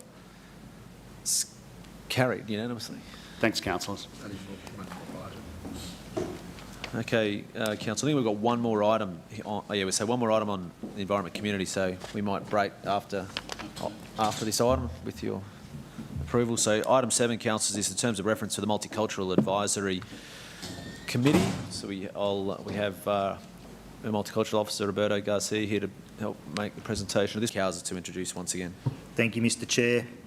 Councillors, no errors to correct in this one, fortunately. None that I'm aware of anyway. Councillors, a decision in March was that Council participate in a workshop to develop the terms of reference for Multicultural Advisory Committee, and we have done that with you recently. And that the terms of reference for Multicultural Advisory Committee be presented for consideration at a future meeting of the Environment Community Services Committee, and that is the purpose of this report. So the terms of reference are attached, and we seek your adoption of those terms of reference. We also seek nomination of councillors to the Advisory Committee as a chair and as council's other representative, and that we further call for expressions of interest from community representatives for appointment to the Multicultural Advisory Committee. The feedback that we received from you through the information session has been considered and incorporated where appropriate, and that is articulated in the report and updated in the attachment. So with that, councillors, I'm happy to commend those recommendations to you. We do seek your consideration of appropriate appointments to the Advisory Committee. I've got Councillor McMahon.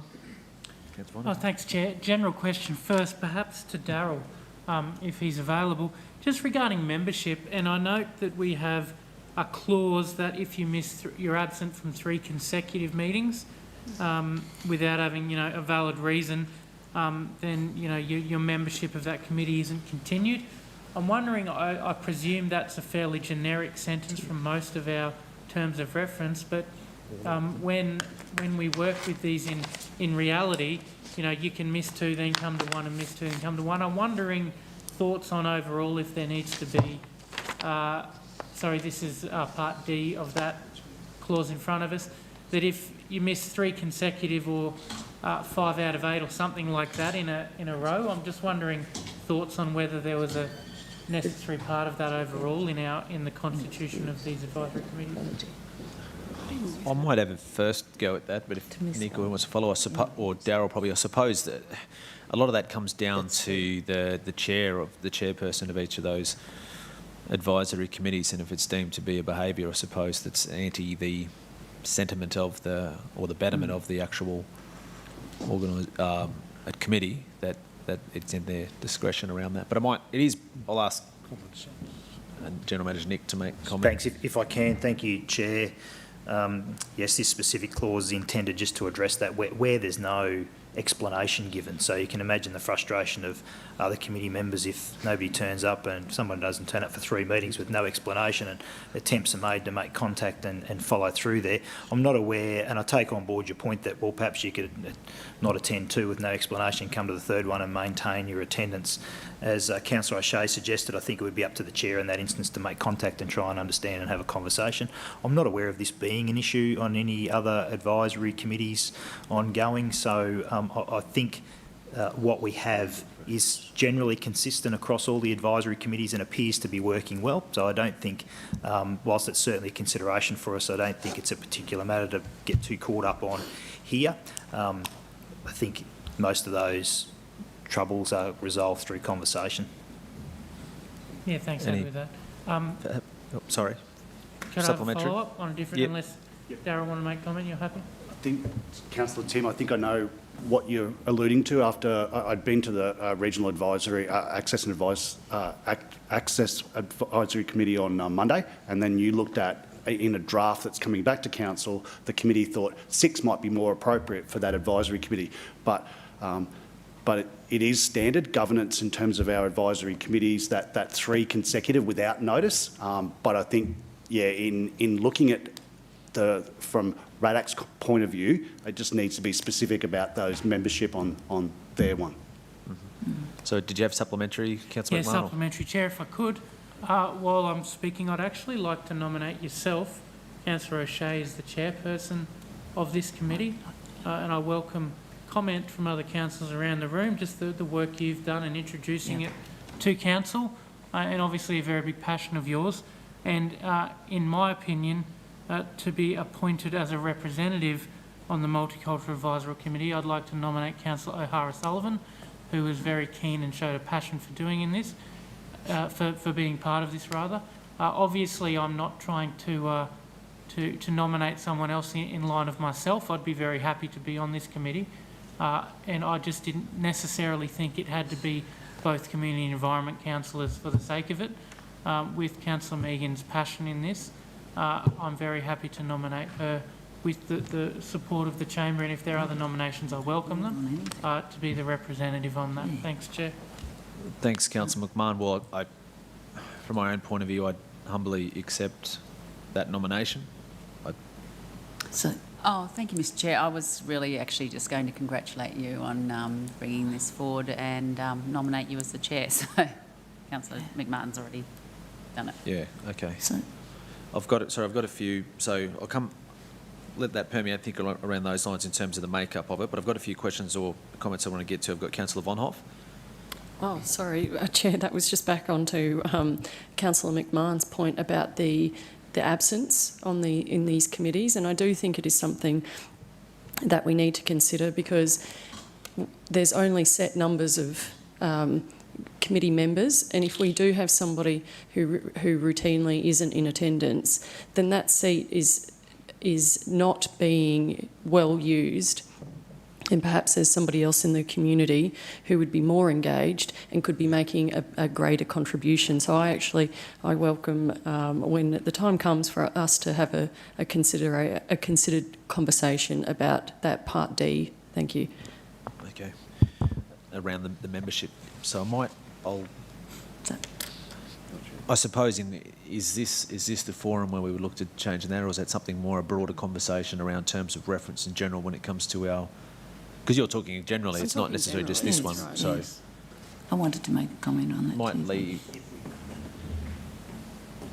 Thank you, Councillor. I think for the purposes of today, we're seeking your endorsement and adoption of these terms of reference. If you have concerns around that membership, we should probably make that change now. My advice is, and my understanding is, I don't think it is a problem on our advisory committees as they currently stand, and I'm looking at some of the chairs and I'm getting little nods, so I'm not sure that it is a problem for us. However, if that's not your experience in your case, and on some of those advisory committees, perhaps it is a broader issue for us at the next adoption or review of terms of reference. I'd recommend that we do it to all the terms of reference. We have a number of advisory committees, and as we make these changes, as we adopt each one, we tend to get further and further out of alignment, I suppose. So if it is an issue, Probably one for governance to take on board, I suppose, and review all those terms of reference and update a template for us all. Thank you. That's fine, thanks. I've got Councillor Carroll. Thank you, Mr Chair. Actually, I would like to be on that committee. I'm not on many things, and it's something that I've actually had a passion for a long time. So I'd like to put my name down there as well, but I'd like to congratulate and endorse you, James, Councillor James, as chair. But back to there's a reason for the 3, and I think it doesn't just say missing 3 consecutive meetings. It also says without an apology or without a reason. So if someone were really sick, or there were, I'm sure the chairs, as was mentioned, could, take that into account. But if you do go on missing it with no apology and no actual particular reason, then I think it needs to be looked at, as Councillor Von Hoff has mentioned, in that perhaps it's best you're not on that anymore. Most people are on there for the right reasons, and if there's an issue that's ongoing that, it says without an apology and without a reason. So, thank you. Thanks, Councillor Taylor. Councillor Summerfield. Councillor Tim moved that recommendation. I'm happy to second it. The recommendation, as... It's only 2 councillors. So the recommendation that Tim put forward, you're saying, Councillor Summerfield, I didn't move it, I just asked. He didn't move a motion, he just said it. I'm happy to second it, but it's only 2 councillors. Okay, so... Yes, and I've just put myself up as being Are interested. there any other... Sorry, Councillor Shine, question? Not on that, but generally on the terms of reference. Yeah, Is that okay? Yeah, right. I'll come back to where we sit with that recommendation. So, yeah, I'm happy to... Right.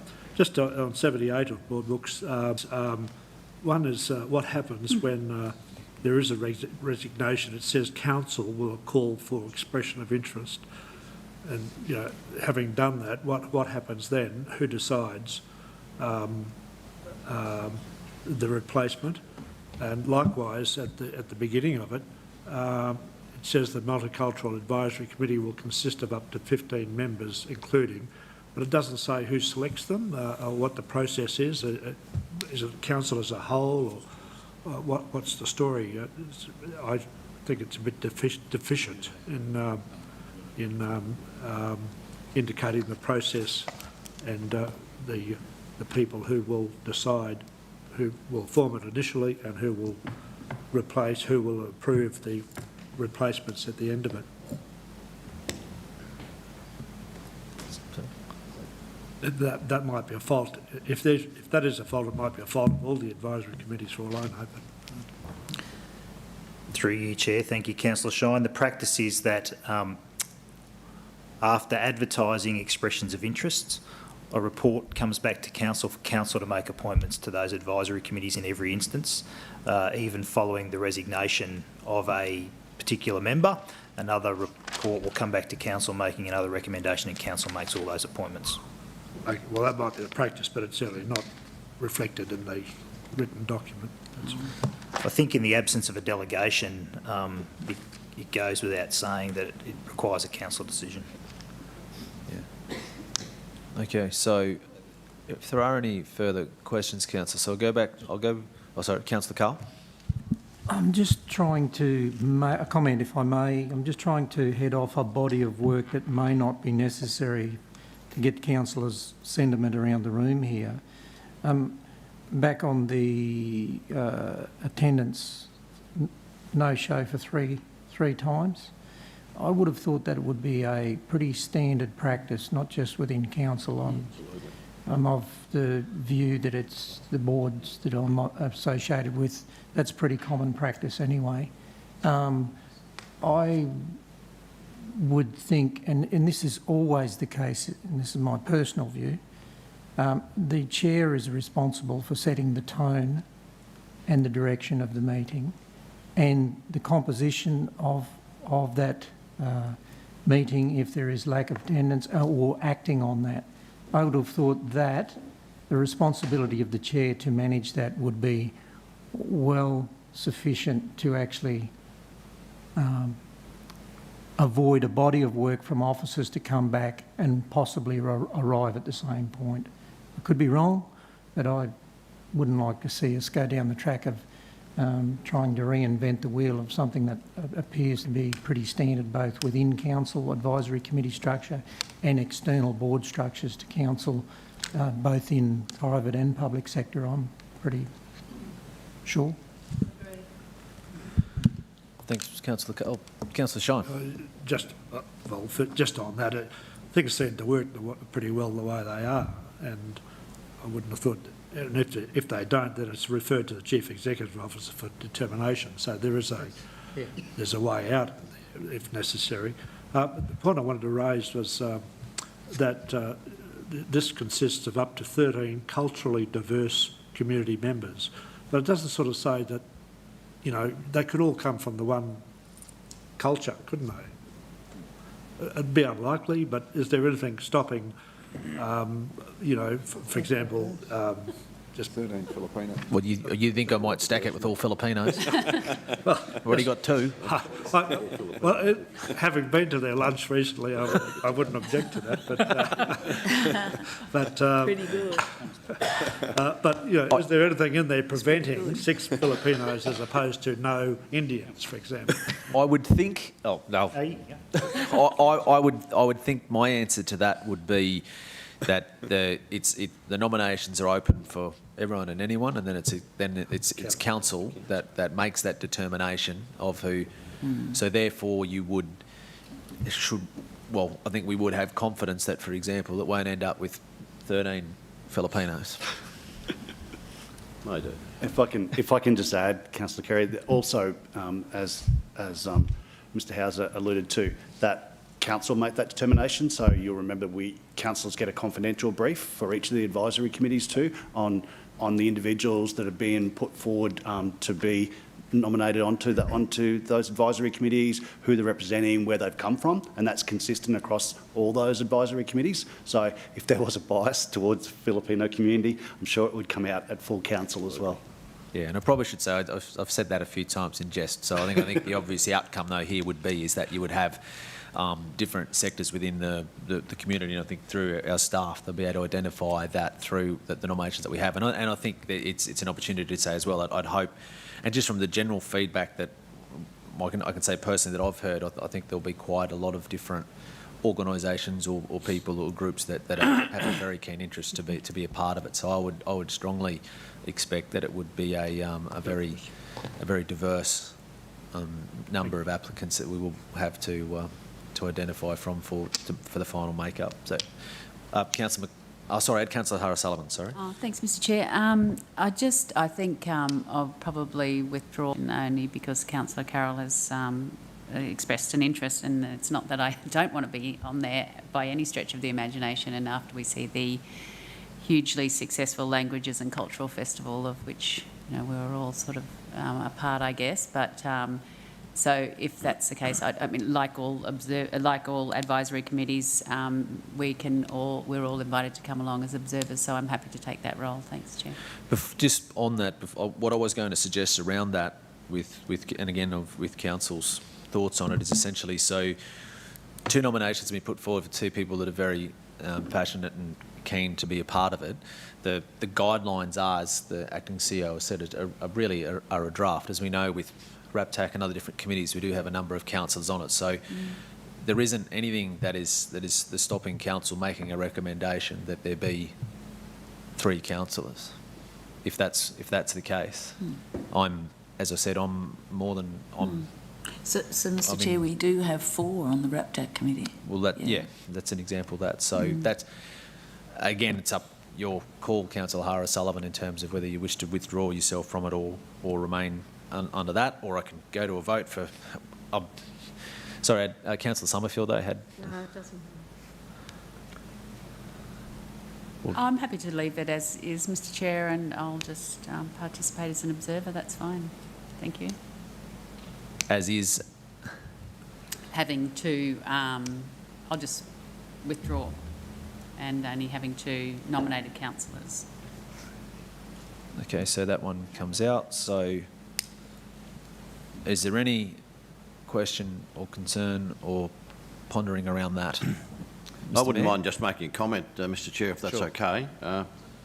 I think this is a great idea, and I thank you very much for the initiative to do this. For a long time, Toowoomba's been recognised as a very culturally diverse place, and I've been invited to many areas to speak about our diversity and how we handle that. There's some great work being done at this very point in time in terms of that diversity and bringing people together and being proud of who we are in Toowoomba with the enormous cultural diversity. And I want to thank Roberto for the work he does in many areas that I've come across.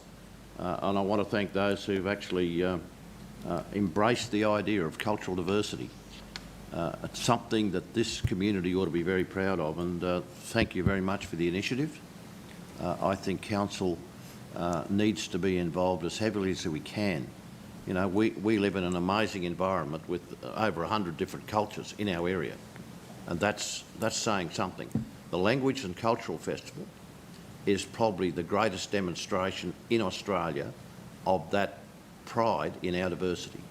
And you hear that from many of the ministers you speak to when they come to town. It's an amazing event, and thanks for everyone involved, and I think we ought to just get a few good little goosebumps running up our spine as to how we engage with the diversity in this community.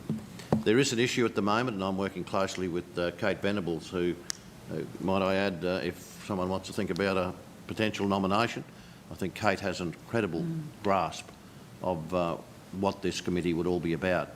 But there are some issues around funding, and there's been a cut in funding here to support some of those who've arrived in recent times, and I guess I'm going slightly off the cultural diversity thing onto the refugee side of it, but there is an issue at the moment, and we need to make sure, and in my trip to Canberra in the next couple of weeks, I'll certainly be following the pathway taken by Kate when she went down there in an attempt to get that funding restored.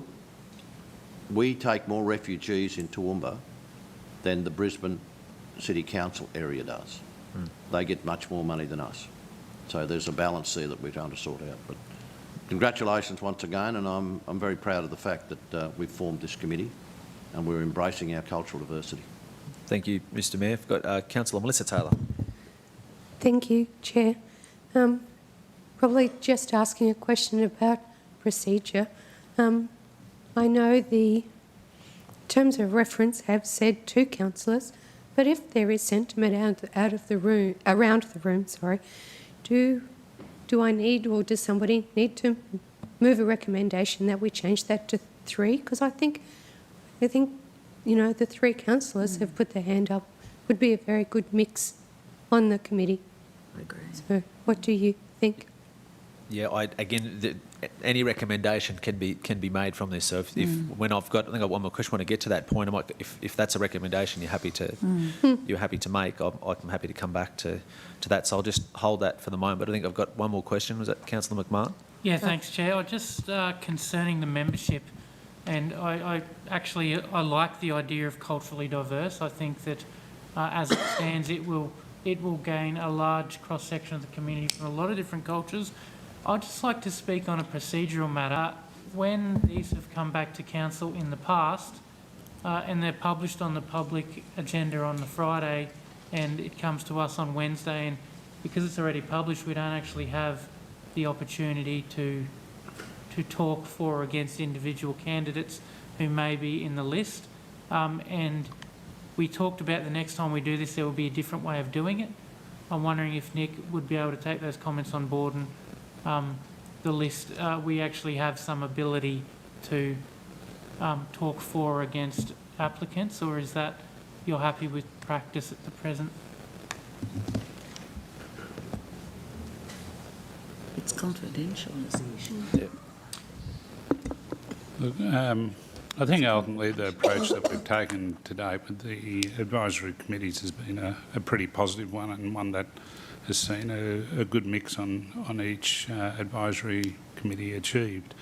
And I think, you know, that would continue. It does get done with a fair bit of consideration, and ultimately it's Council's choice. So if there's a want or desire to have further discussion, that can obviously again be Council's choice. Yeah, thanks, Acting CEO. I remember with the Environment Advisory Committee, we were given a list of names and told this is who's on it.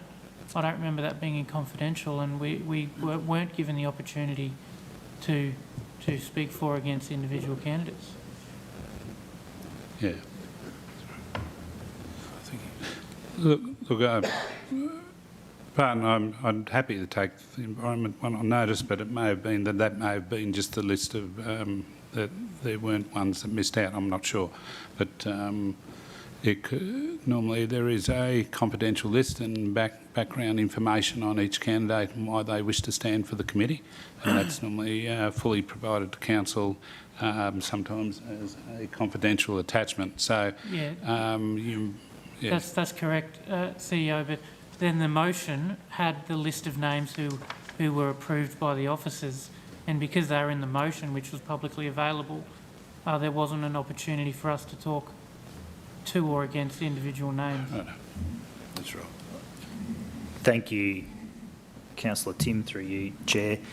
My understanding of the process is that expressions of interest will be advertised. An assessment panel will meet to consider those expressions of interest received, and the assessment panel usually consists of the councillor appointed as the chair. In this case, it would be Daryl and Roberto as the subject matter experts, as well as potentially the other councillors on the advisory committee as well, but I'm not certain about that, but I think that's probably the case. Those people would consider those expressions of interest and make a recommendation to council. What we need to be aware of is the recommendation that's published there is the officer's recommendation. Council can choose to accept that, not accept it, change it, do whatever you like with it. It's at that point it becomes a motion. At the moment it's only an officer's recommendation. So that's what is being put forward, an officer's recommendation based on the feedback provided by the assessment panel, and then ultimately it's council's decision and for one of you people to turn that officer's recommendation into a motion or with something else. Need to be closed session discussion. Yeah, that's yeah. And yeah, look, I think as Councillor Taylor probably alluded to there before, I think whatever happened with it last time was I suppose that obviously publicly in an agenda was listed as the names that were recommended, and then if council was to change those along those lines. So if there is a concern, I suppose we could look around making that report that list confidential. Of names in the confidential attachment. Perhaps if I can, perhaps the recommendation as it comes might be as per the attachment, and the attachment is confidential. Yes. So I think what you're trying to avoid, if I understand correctly, is the embarrassment of perhaps having names recommended and then changing those names, or council feeling painted into a corner to go with those. Yeah, you're exactly through right. trying to save embarrassment. So taking that on board, I'd take some advice around that. We need to obviously consider open and transparent decision making, but take on board the point that you're making. Thank you. Thanks, Councillor.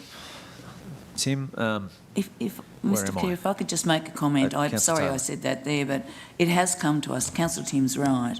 It has come to us.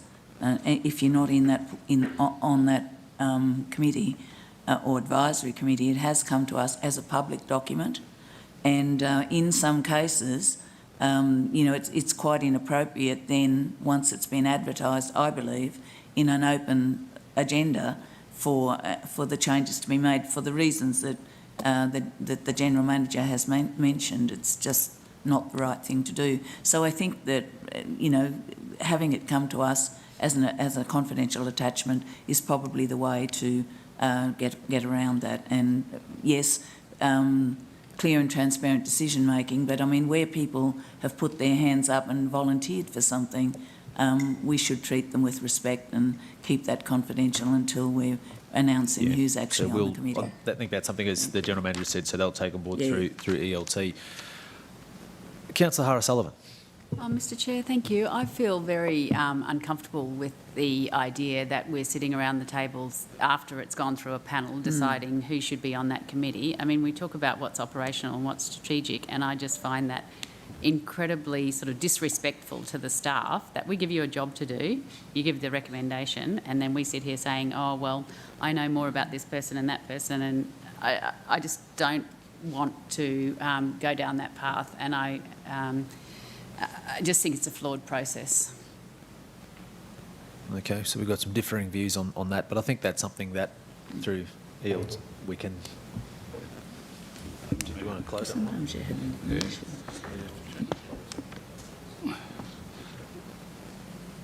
Both arguments obviously have merit. The issue there, ultimately, council can bring things out of confidential, so that's always open to council. And obviously you do, if you have an assessment committee, the level of obviously authority, as you say, that you give them in selecting is obviously that given by council to them. So it's up to council again to support it if that's the way they wish to go. Sorry, I'm sorry to prolong the conversation. At the moment, those assessment panels are just assessment panels. They're not decision-making. They don't have any decision-making authority. That rests with council. And I suspect that my next suggestion would fail with councillors. Your alternative, if you would like to give that assessment panel more authority to make the decision rather than just a recommendation, is to delegate that authority to the CEO to make the appointments. And that goes back to the point that Councillor Shine was making before. Terms of reference are silent about where is the decision making, and because of that, no delegation exists. It must come back to council for a decision. Your alternative is to delegate that authority to the CEO through the terms of reference. Panel members will be appointed by the CEO, and then that assessment panel would meet, and it would be more than a recommendation, it would be a decision. So that's ultimately council's point. I think that we can, I think I'm understanding of the concern that you're raising. I know that I'm understanding the concern that you're raising. I think that we can deal with it through having confidential attachments and referencing that members be appointed as per the recommendation contained in the attachment. I think that meets those objectives. Others might have alternate views, but I thought it was worth putting it on the table for your consideration.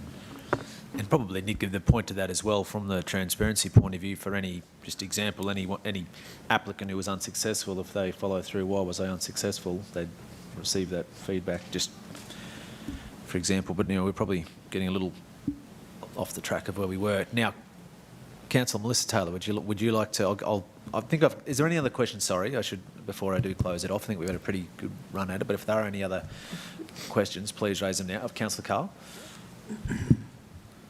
Councillor O'Hara-Sullivan raises a very good point around, and it's to do with transparency. In other words, what we're prepared to say behind closed doors, we should be able to defend publicly. So I would have thought that we would be covered under the Act. I agree that the confidential part of it, but we should be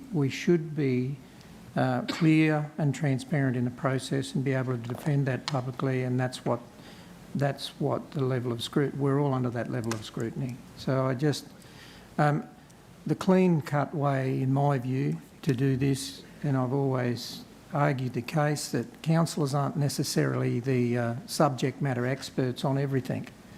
We appoint an advisory panel who are close to the ground, close to their networks.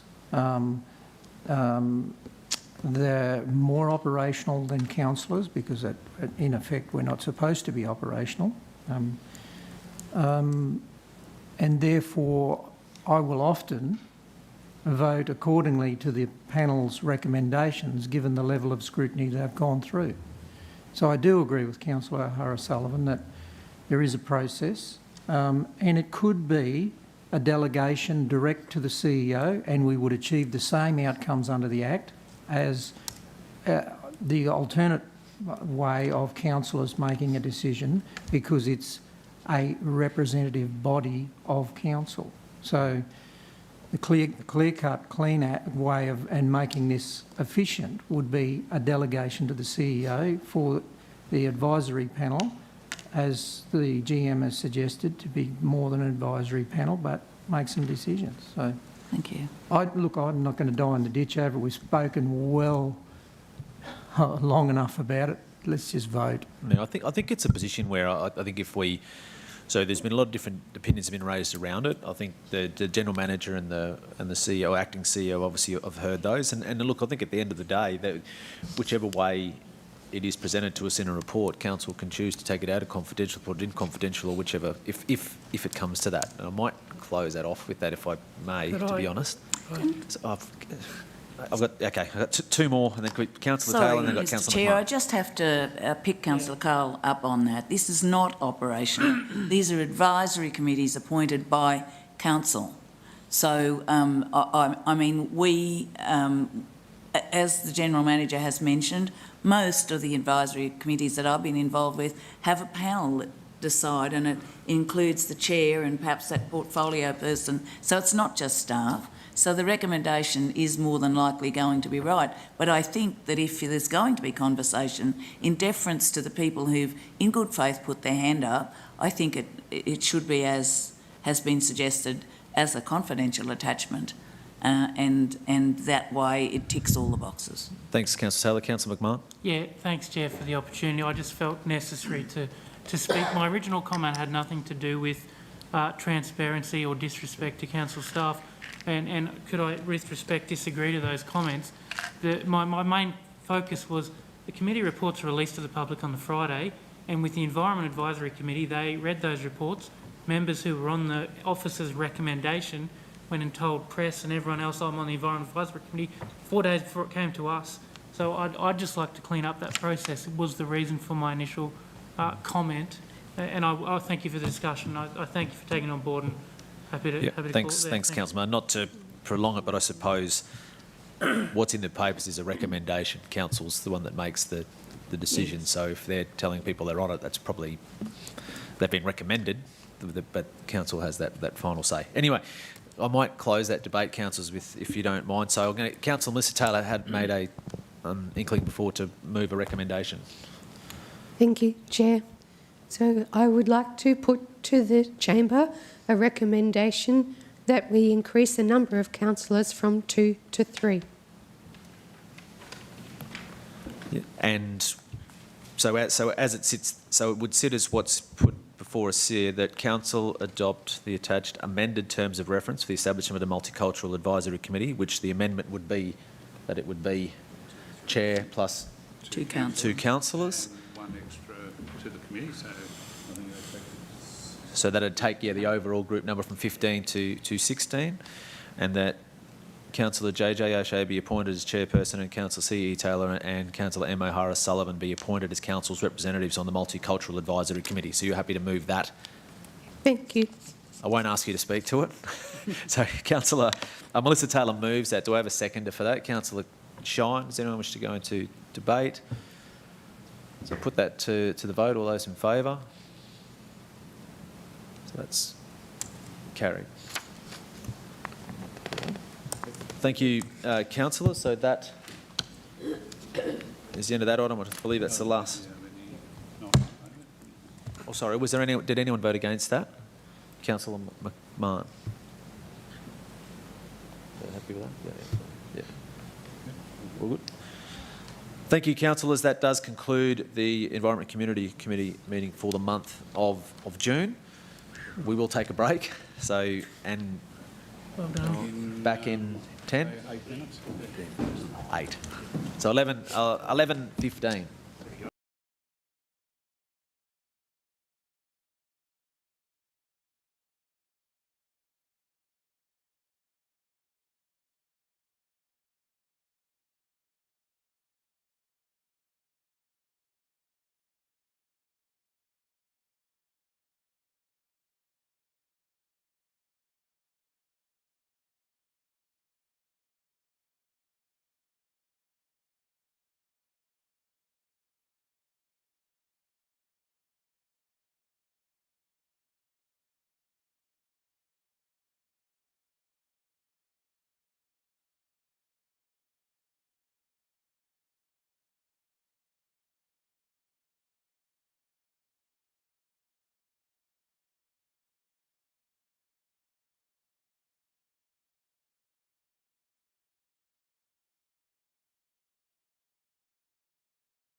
Finance and Business Strategy Committee meeting for June. Can I welcome the Mayor, councillors, Acting CEO Mike Brady, Acting GM Anne-Marie, and other staff that are present here, and welcome to all of those who are watching both in the gallery here and online. I acknowledge some of the folk from the Toastmasters group, in fact, that were petitioners that Councillor McMahon brought to Council a month or so ago. Welcome to you into the room. Councillors, there's a fair bit happening at the moment, and I know most will be heading out to Elders Farm Fest. Yesterday afternoon, the Mayor and myself went out there, and just extraordinary the amount of visitation that's in our region. So I know a number of councillors are heading out there today and hopefully tomorrow. And didn't disappoint, of course. We got a bit of rain last night, which tends to bring by Farm Fest, so we appreciate that, which is terrific. But encourage everyone to take part in that if we can. Can I begin the meeting, councillors, with acknowledging the Aboriginal parties whose songlines traverse these lands we meet on today, the Western Waka Waka, Guyabal and Jarrawa peoples, and pay respects to their elders past, present and emerging, for they hold the knowledge, rich traditions and bold ambitions of Australia's first people.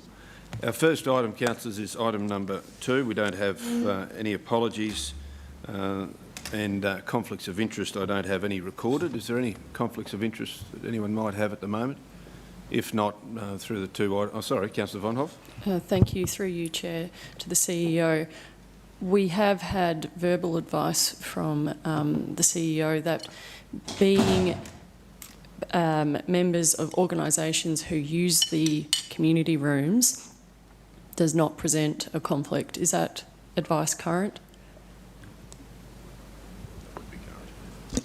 Yes, I wouldn't. I couldn't see it any different to what we were discussing earlier. Thank you. Yeah. Thanks, Councillor Von Hoff. Any other conflicts of interest, councillors, that you may?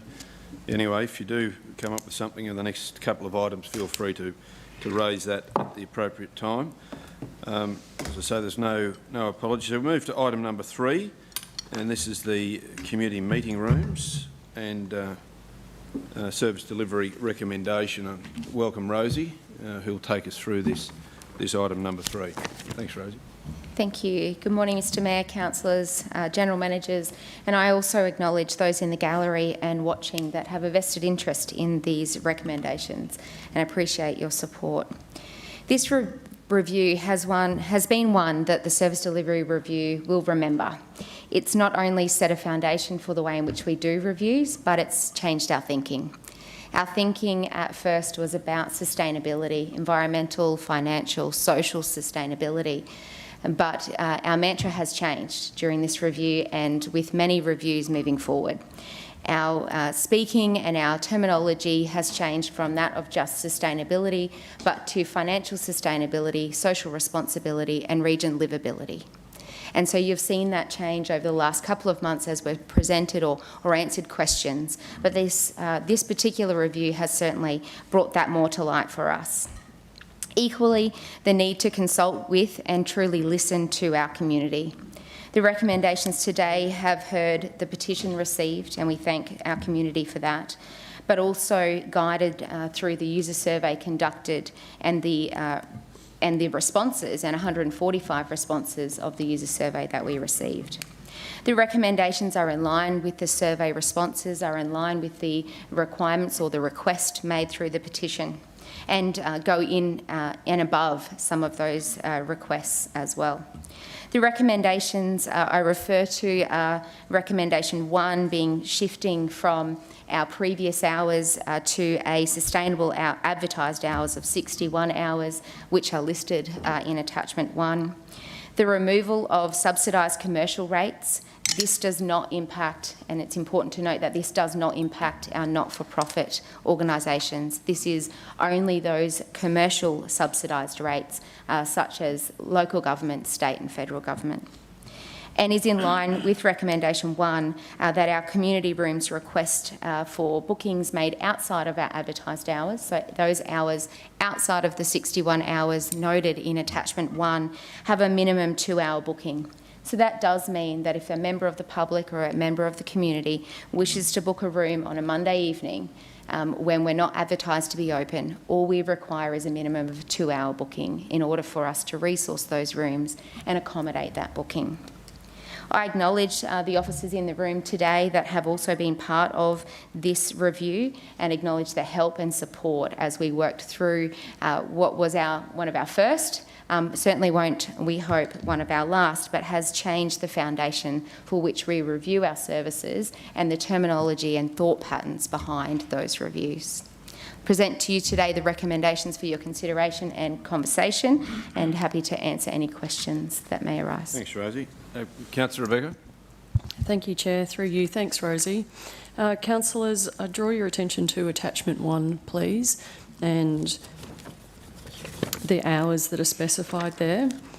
And in reference to how they relate to hours before the review, it's a cut of 7 hours a week. So the proposed hours are 7 hours per week less than was previously, they were previously open.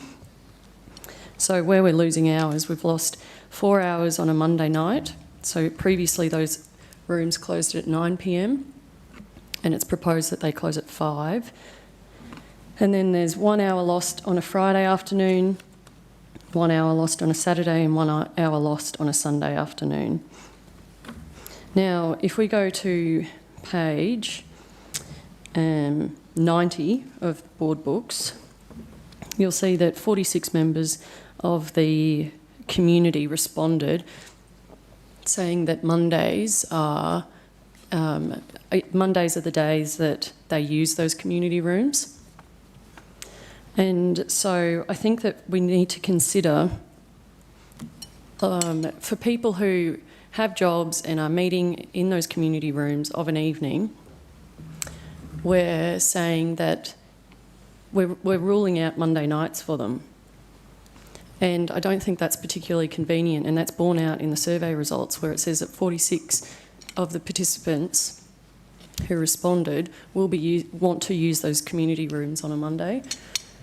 So what I propose is that we amend those recommended hours in attachment 1 so that on a Monday we don't change the recommended hours on the Friday, Saturday, Sunday where there is those reductions of 1 hour, but on a Monday we restore the 9 p.m. finish, because we have to think people have jobs, they meet in community rooms after their work, and if we're cutting out Mondays, we're reducing by 25% the nights of the week that they can use those community rooms.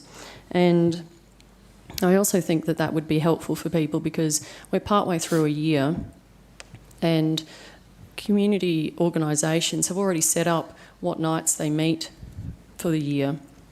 And organisations, for instance, might know the first Monday of every week, every month, they meet in the community rooms for their monthly meeting. And if we don't make this change, they're going to be excluded and they won't be able to use the rooms. So I'd propose that change, and then to reflect that in the recommendation that the wording changes so that council endorse the amended hours of operation for the community meeting rooms in attachment 1. Thanks, Councillor Rebecca. I might just ask Rosie, if you don't mind, to comment on how it came to pass to be at that time. You don't mind? Thank you. So just to answer a couple of those points as well. So by no means will we not continue to honour existing bookings. So if an existing booking is in place, they would be honoured until the end of that existing booking. But in addition to that, in reviewing the days of the week and then the hours against those days of the week, and then the duration of those meetings. So when we looked at the particular nights required for bookings, reviewed that against the trends of those bookings, and then looked at the question which is on page 6 of 6 of the report. I'm not sure on board books, I apologise. But there is a graph that discusses what duration of your meeting is. We reviewed all of those aspects and the majority, 95 respondents, had suggested that their booking was 2 hours in duration. So with that in mind, with the booking trends for a Monday evening and those honoured bookings through current state, that's where those recommendations combine, provide that ability for the community. So that is the reasoning behind a number of the aspects, the 2 hour component, the ability to book outside of the hours, but the ability for us to resource that. So I guess probably hitting to the nut of Councillor Rebecca's question, correct me if I'm wrong, Councillor Rebecca, it was more about the Monday hours extending out to the 9 p.m. So the research, the feedback, the surveys that came back, you've obviously recommended a decision to cut that back to 5 on Monday. So the 5 till 9, can you give some more clarification as to why that's cut back from 9 to 5? So reasons of reviewing the trends of bookings, so the take-up of those community rooms on a Monday is much less than other evenings. Some of those respondents on a Monday had suggested they have the ability to change the day in which they meet, and the fact that that 2 hour booking was the majority. So that means that we can accept their bookings. It's just a minimum of 2 hours. So that is that reasoning. So it's not actually stopping. In fact, I think this is enhancing opportunities to book outside of those hours, providing it's a minimum of 2 hours. Is that's correct? That's correct. Yep. So it's not saying they're not available. They actually are available outside, but they need to be a minimum of 2 hours. Is there a time frame that you need to book in advance for those 2 hours? Thank you, Chair. So it is recommended that the community book 2 days in advance, and that just ensures that we're able to resource those bookings. However, we would absolutely try our best to honour our booking if it is made on the same day. Okay. So clarification, please, Chair. So say I started the Toowoomba chapter of the Fly Fishing Association, and I wanted to meet 7 p.m. on a Monday night. Under these hours, would that be possible? 7 till 9 I want to meet. Yes, it would be, because you are asking for a booking for 2 hours. If you wanted to meet 7 till 8, we'd work with you to understand whether we could accommodate you on another day. Okay. Yeah. So it's got that flexibility. So the hours are actually far more flexible than what they were before. Does that... Yeah, we just have to make that clear, because looking at those hours, sure, it doesn't reflect that at all. Okay, so it may just need some language around those, particularly around a media release. I see it below. I've got Councillor Tim and Councillor Nancy and Councillor Meaden. Thanks, Chair. Can I take a moment to speak regarding this issue in general before questions? Can I thank Rosie for your work, and can I thank you for saying that sustainability is on par with responsibility and livability in your summing up. And I think that's the lesson we as a council have learnt in this particular...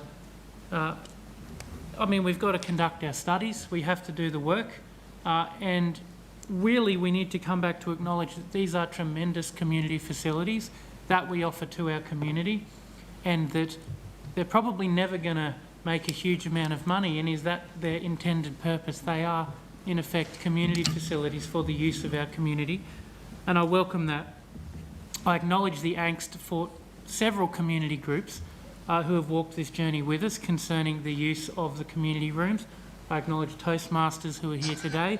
I have met with various other community groups, including others who do vital counselling services who use this facility on a night time, who have also walked this journey.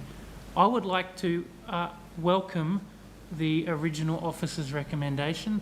I would like to propose it, foreshadow it as a motion if this one by Councillor Von Hoff is not spoken to. Sorry, Chair, there's no motion. There's no motion. It was really just flagged. I was asking a question. It was really just flagged. So Okay, no, that's great. And I would like to go back to the point that the officer's motion is a huge win for everyone around this table, the work that we've all been doing, consulting with community groups. I welcome the Tuesday, Wednesday and Thursday nights until 9 p.m. And from the groups I've spoken to, that's the biggest need around these community groups. I welcome the 2 hour window for bookings that aren't within that timeline, and think that adds extra help to our community members who are needing to book this. So, look, I thought I was going to have to disagree with Councillor Vonhoff, but I acknowledge the question, I welcome it. And I thank Rosie for where we've come to with this, that is a good place that matches community expectations with our budgets and our service delivery. So thank you for the time. Thanks, Councillor. Councillor Nancy, then Councillor Megan and Councillor Carey. Thanks, Chair. Thanks, Rosie. I appreciated your lead into this report, but I noticed that you mentioned financial sustainability. We are a service delivery organisation, and under the operational plan to be endorsed shortly for the next financial year, it actually says that undertake functional service delivery reviews to ensure appropriate delivery of services to the community. Ensure appropriate delivery of services to the community, not appropriate and affordable. Affordable we've asked to be removed, which it has. And so moving forward, when these reviews happen, it's about the delivery, not the sustainability, because we know that many things that we deliver across the region, like libraries, pools, all that sort of thing, none of them pay. It's what we do, it's our business. And so I think we need to ensure that that's the thinking that we've got moving forward, given that that's the direction that's been requested. I mean, one of the things that I was thinking when we went through this journey was, why did we put a second level on the library at great cost if we're not going to use it and make it open to the public? Which the whole reason we built those community rooms was to ensure that the public had access to community rooms. We knew they were never going to pay, but it was a service that we were offering. And so I'm keen to see that we've reached some common sense arrangements. What I'd really like, though, Rosie, is to understand what the fees mean now. I really didn't quite grasp. You've got 2 fees now instead of 3, I get that. But what does commercial mean? I mean, there's pages in there that look to be exactly the same to me in the report. Could you give me an example of what it would cost a commercial entity for 2 hours versus what it would cost a non-commercial? Thank you, Councillor Summerfield. I can. So I refer to attachment 3, which we'll just bring up on the screen. I'm sorry, I don't know the board book's number, but that does list out the fees and charges for financial year 2021-22. Those fees and charges haven't changed with regards to the specific rates being charged. What we are proposing is just that removal of that 3rd tier, which is the 80% subsidy for commercial. However, with regards to, and I'll refer to line 4 of the fees and charges on attachment 3, which is a commercial booking for a large meeting room at $25 per hour.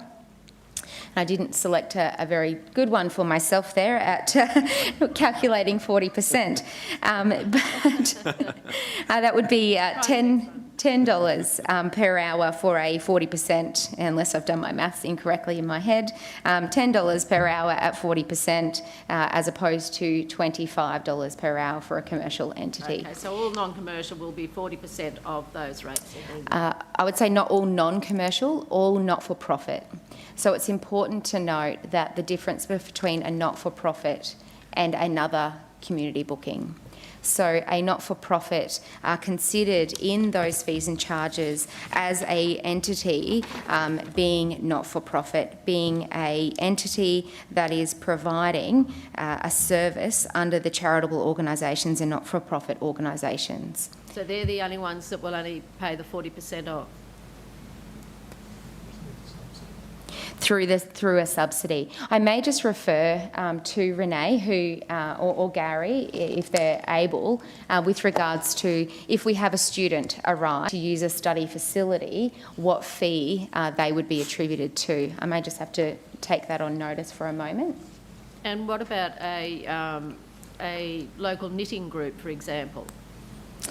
And that's the question that I just want to clarify. So I'd like to really see clarity of that, and perhaps before the ordinary meeting next week, that we actually get some examples so that we fully understand what we're agreeing to. Or would you like to? Okay. That might be something we could circulate Yep. between now and next week, if that's comfortable with that. Yeah. Gary, Rosie. Because If we can take that on notice. charity is not, a knitting group wouldn't be classified as charity. Perhaps Nick's General happy to Manager answer. Nick would like to Just want to make sure that... comment. Welcome, Nick. Thank you, Councillor McDonald. I'd like to have a go, if I can, councillors, and save the follow-up work. If the advice I provide doesn't satisfy you, please let me know and we can do that. The fees and charges schedule is accompanied by some notes. So I'm on page 103 of board books. And the notes define a commercial user as a user whose primary function is to generate a commercial profit or who operates as a business. And non-commercial is incorporated or unincorporated associations and interest groups. Community organisations that are incorporated or unincorporated do not operate for profit.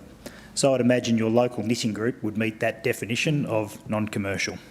They're not operating for profit or conducting a business. They are community organisations that are incorporated or unincorporated, do not operate for profit, so they would meet that definition. So does that answer the question? I hope so. Yeah, I think it's, the definitions there support us. So if you're operating for a profit, we have businesses book those venues to do all sorts of things. I've seen job interviews conducted there. When Grand Central was gearing up, we had a number of businesses there booking rooms to conduct interviews because they had nowhere else. They're commercial enterprises using those facilities and would pay the commercial rate. A local knitting group is not, or the new Toowoomba chapter of Fly Fishing Association, which I'm keen to sign up to, would also be non-commercial, not-for-profit. Thanks, Nick. Good one, Nick.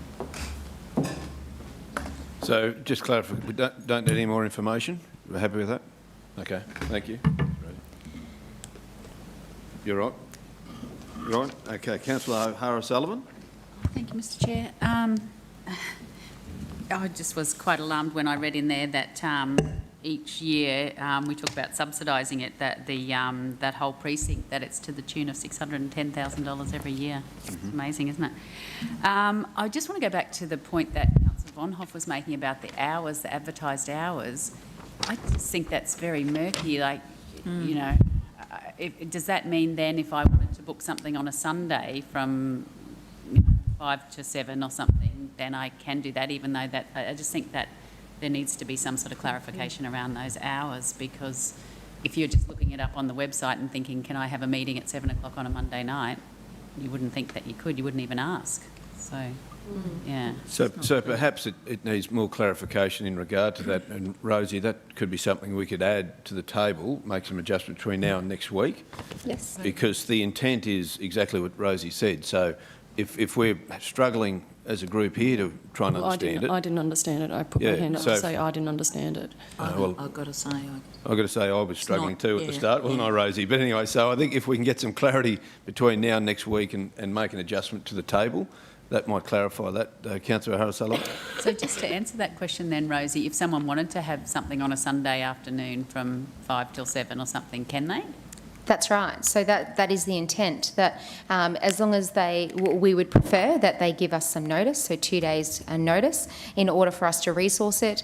But that is the intent, that there is a minimum of 2-hour booking outside of the advertised booking hours, which is noted in the notes below the opening hours, in order for us to resource that booking. So what's the sort of limit to how late someone can go on a Sunday? That would be based upon resourcing availability, security measures, the normal discussions that we'd have now. It's about ensuring that that booking is viable, understanding we're never going to get full cost recovery depending on the booking type, but ensuring that we can at least engage our staff, we can engage the resources or security measures that may be required at a reasonable time frame. Okay. Councillor Shaw and then Councillor Carl. Okay, just a couple of short ones there. Just on that last point, if you wanted to book it on a Sunday night for a church group for 12 months, would that be a problem, that it's not just a one-off, it's for 12 months? No, that wouldn't be an issue as long as we're meeting the 2-hour minimum. And I would expect that most of our church groups would be seeking a 2-hour booking, which is in line with the survey results, being that the majority, 95 respondents, said that their meeting bookings were 2 hours in duration. Yep, okay. The survey that you took was taken, recently in the last 12 months during the pandemic. Would you have any records which indicate that the same result might be achieved in years gone past, or the last 2 or 3 years as pre-pandemic? Has there been a change in people's habits about going out at night in groups because of? We certainly have trends of bookings prior to pandemic. However, I would note that this survey was conducted in April, so April this year, only several weeks ago, so it is, I guess, in the current state. So these hours of bookings are to meet the current needs and the current feedback that we're hearing from the community. Should we get a rise in attendance, should we get a rise in visitations, should our needs be changing, we would certainly be considering that and considering what we would bring back as a future recommendation. The other item of note, and we did this when we revised the opening hours during this review by introducing the ability to book a Tuesday, Wednesday or Thursday evening.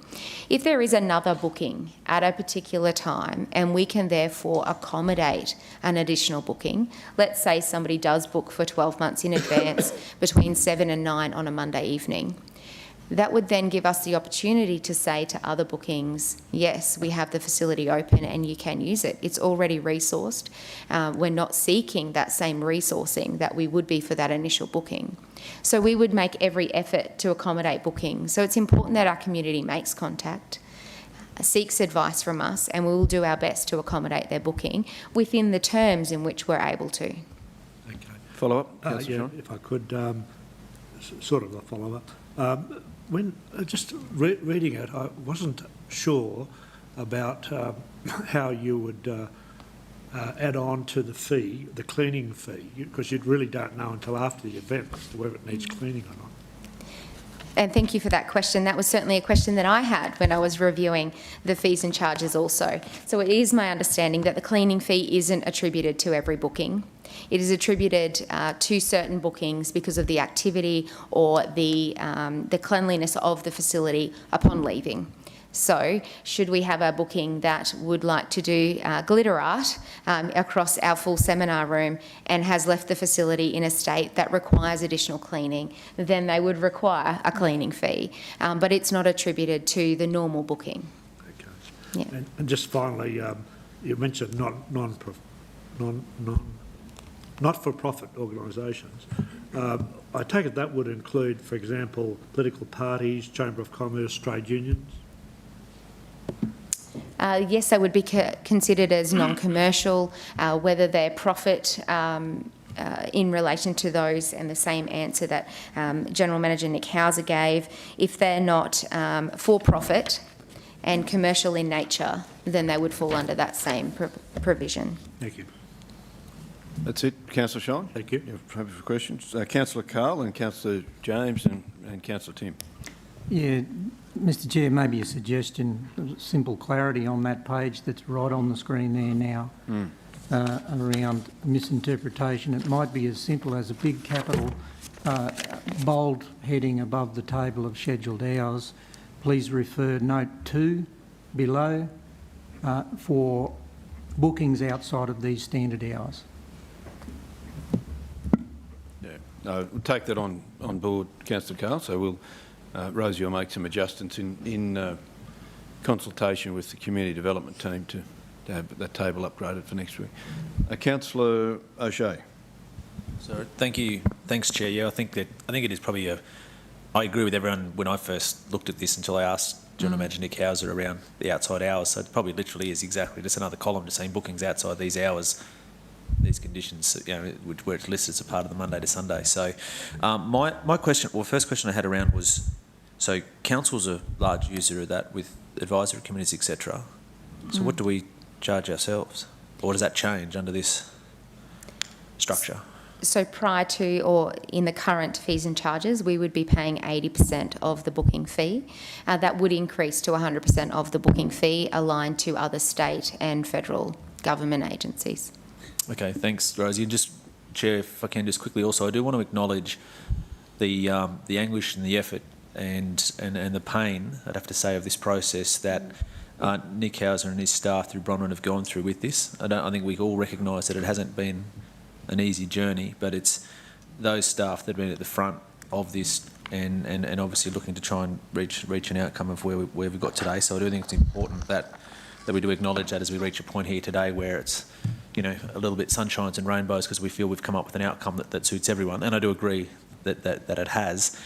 The question I have, Rosie, and I say this respectfully and not try to sound cynically, is that we reach an outcome potentially that we have here where arguably we're making that facility more flexible, more available, more costly than what it was prior, potentially, because as I said, of the options that are available there.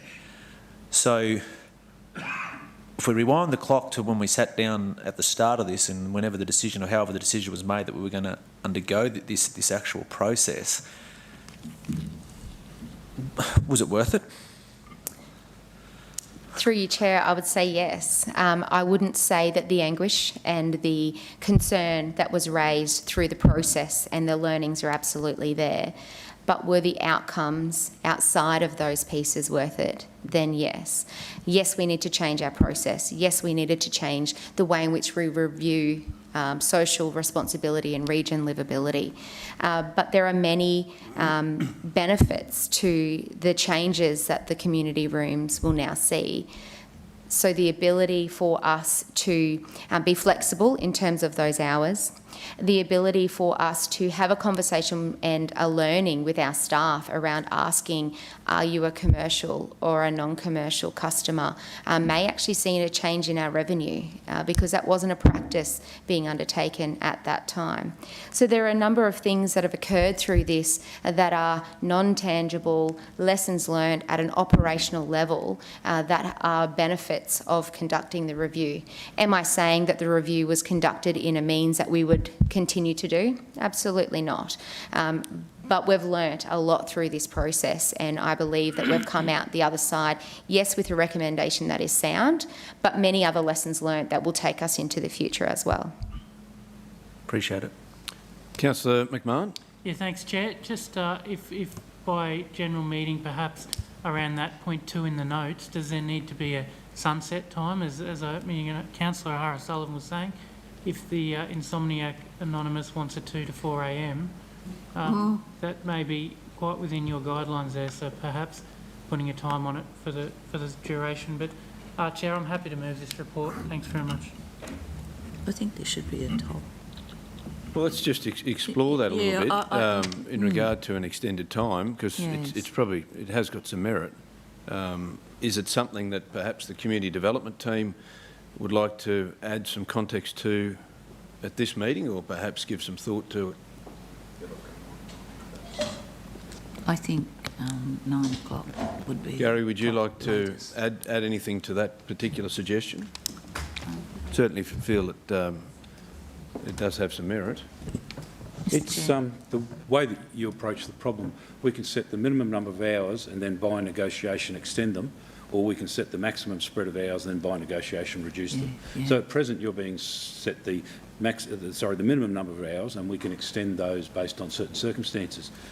A totally reasonable and other approach, and one that's been adopted previously, is if, say, on Monday we have 9 a.m. to 9 p.m, but if we have no bookings we don't open. And so that's a different philosophy and approach. So either one's available to council. I guess where if I could hit to the core of the suggestion was around, you know, if you maximum, if you book it, say from 8 p.m. or 10 p.m, say 10 p.m, and you say we want it for 2 hours, is there a clause? You certainly wouldn't want to be having people in there overnight, I wouldn't imagine. Oh, that's a bit... Very much so, and it's we find rarely are people unreasonable, and we just would simply say no. You know, the venue's not available. It's not a socially appropriate time for us to be open in this particular venue. So it can be many. The current guidelines and what have you's in there. Okay. Councillor McMahon, you moved the motion. Thank you, Chair. As it sits. Councillor Carl, second. Is there any need for debate, councillors, in this regard? That being the case, the motion before us is that, number 1, that council endorse the hours of operation for the community meeting rooms attachment 1, which will have some slight adjustments between now and next week. for clarity, for implementation and communication to the community. Number 2, the Council endorsed the removal of the subsidised commercial rate from the adopted 2021-22 Register of Fees and Charges for the hire of the community meeting rooms, and that the schedule of fees and charges be updated to reflect this change, attachment 3. And number 3, recommendation that Council endorse the introduction of a minimum 2-hour engagement for any bookings outside the standard booking hours to the adopted 2021-22 Register of Fees and Charges for the hire of the community meeting rooms, and that the schedule of fees and charges be updated to reflect this change, attachment 3. Moved by Councillor McMahon, seconded by Councillor Carl. Sorry? Question, if I could. Question? Does that actually reflect the fact that we've now got a 2-tier? I don't think it does it? Oh, it refers to the fees and charges, which yeah, is... The fees and charges don't reflect that we've got a 2-tier charging system. No, it reflects one charge and then 40% the subsidy. So if you're non-commercial or not-for-profit, it's 40% of that charge. That's actually written into the fees and charges. It's in the fees and charges. Fair enough. Yeah. Fair enough. Happy. Comfortable? Okay, councillors, let's go to the vote. Those in favour? Motion's carried unanimously. Thank you, Rosie. Thank you. And thanks for working closely with the community team. Appreciate it. Councillors, happy to push on? Push on. Yeah. Push on. Happy to push on. Item number 4, councillors, is the almost procedural sale of land for overdue rates and charges, and we welcome the Principal Rates and Revenue, Shane Morris, and hand over to Anne-Marie. So, councillors, Council has the legislative power to sell land for overdue rates or charges. The purpose of this report is to consider enacting that power for specific properties in the Toowoomba Regional Council area. So just a bit of background, councillors, that rates and charges account for 80% of council's income. We have an excellent recovery rate of rates and charges with a below 5% in arrears, which we measure at the end of December and at the end of June every year. We have excellent processes in place and a team led by Shane, that look after the rates recovery. You know, we have recently put on arrangements to pay online to assist our ratepayers. So when we come to you, councillors, with a report such as this, these are really the exceptional properties in excess of 3 years with overdue rates that haven't got an arrangement to pay, and we have been unable to make arrangements with. So I'm happy to hand over to Shane. Thanks, Anne-Marie. Shane, would you be happy to answer questions from the floor? Councillors, are there any questions in regard to the process or where we land? Councillor Summerfield and Councillor McMahon. Thank you, and thanks Anne-Marie and Shane. The only question that pops into my mind with this is some of those are quite high in overdue, and I'm just wondering, are they more than 3 years? Because I thought we took action after the 3 years, such as, you know, today we make this decision or next Tuesday, and then the appropriate action's taken. But some of those are actually quite high, and I wondered just how overdue they are, how many years overdue they are. Okay, thanks very much, Councillor Nancy. So probably the best example of that one is the first one, where there are substantial rates outstanding. That particular property went through, we commenced to go through the sale of land process 2 years ago with that, but we ran into an obstacle where we were unable to locate the owner and serve notice on them, so we then had to withdraw that notice, withdraw the property from the sale process. So then obviously we didn't have sale of land last year. So generally speaking, the vast majority of the properties on this list will be around 3.5 years, so just over the 3-year mark. But that particular one would be closer to between 4 and 5 years. So given that we had a problem 2 years ago with serving notice. And when we do have problems in serving notice, we then go through a process to do what we call substituted service, where we have to then advertise that matter in a paper circulating throughout the state and so forth. But in this particular case, we have actually found the owner. We've been in touch with them. But it's probably the extreme. But normally, most of the properties on here will be in that around a 3 to 3.5 year bracket. Thanks, Shane. Thank you. Councillor McMahon. Oh, thanks, Chair. My question was similar, how you can sell one at 3 and sell one at 145, but I think it's you've pretty much answered that for me. Just in regards to how we contact the owner, this letter that I'm reading in the report that we have to give them, is there any requirement that like these people know, they've read the letter, keeping in mind they may not live at these properties or whatever, everyone's fully aware? Okay, thanks very much, Councillor Tim. So what happens is that every effort is to make contact with every single person on this list. There are occasions where we can't locate a person, and then we go through what we call a substituted service. But the intention would be is that that everyone on here would already know and been previously advised as to what action council is considering, which would also include the timing. So therefore, within the last 6 months or so, that all these customers would have been advised that if you do fail to make payment or enter in a payment arrangement with council, that what will then happen is that your property will be included in a report to council for sale. So basically is that every single property in here has gone through a process. We have done our very best to seek the cooperation of each ratepayer. And I would dare say that given that it is 2 years since we've actually brought this matter to council because of COVID last year, the fact that there's only sort of around the 60 is probably not a bad number, because our team has continued to work very hard in making contact with people, trying to encourage them into payment arrangements, and we do actually have many customers with payment arrangements. Given that we have almost 80,000 properties, before you is a list of around 60. That number has now reduced to around 56 because of payments that have since been made. So, but certainly every effort is made to, like all these customers would be aware of it. And just one more follow-up, Chair. So we sell the house, do we take the outstanding amount out and then give the rest to them or anyone, or how does that work? Yeah, okay. Well, for a start, sort of say, just if we just work on round numbers, we're starting with around 60 properties. It's highly likely that by the time we get to auction date, which is not until November, so there is still time to get things sorted out with these customers. Then what would actually happen is that if it does go to auction, there is legislative requirements in setting a reserve price. If the property was to sell at auction, then what then happens is that council takes its part as far as what's outstanding in rates and charges and its costs to do so, and then the remaining money will go back to the landowner. Thank you. We obviously hope that no properties will end up in auction, but historically probably each year, excluding last year because of COVID, but probably auction normally gets down to about 4 properties. They were normally vacant land, normally land that's somewhat unloved, but someone usually wants to buy it.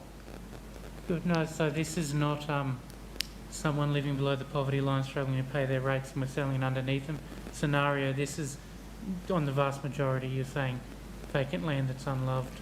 There are a few houses, I take. That's, look, the thing is that history is that normally houses get sorted out, and the reason why they generally do is because most properties are mortgaged, and then what will happen is that where the landowner either refuses or is unable to pay the rates, then the mortgagee will normally step in to protect their interest. But the only time the mortgagee doesn't step in is that when there might be a breach of the mortgage on the property, but there's nothing owing on the loan. So the bank may have no interest in paying the rates, but the vast majority do get paid.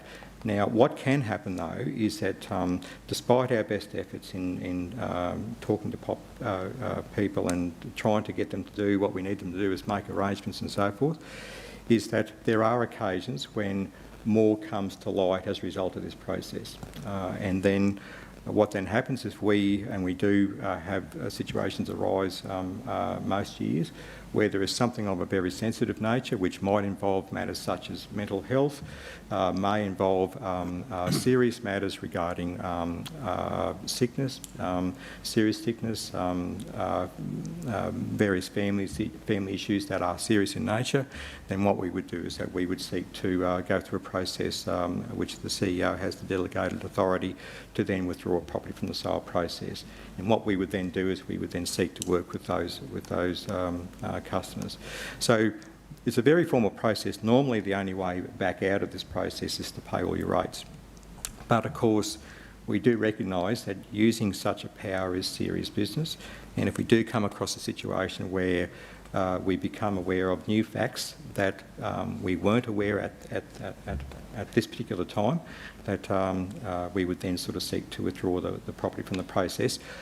Then seek to work with the ratepayer. If that doesn't prove anything, we just bring it back again next year, knowing that we've tried harder. But I would be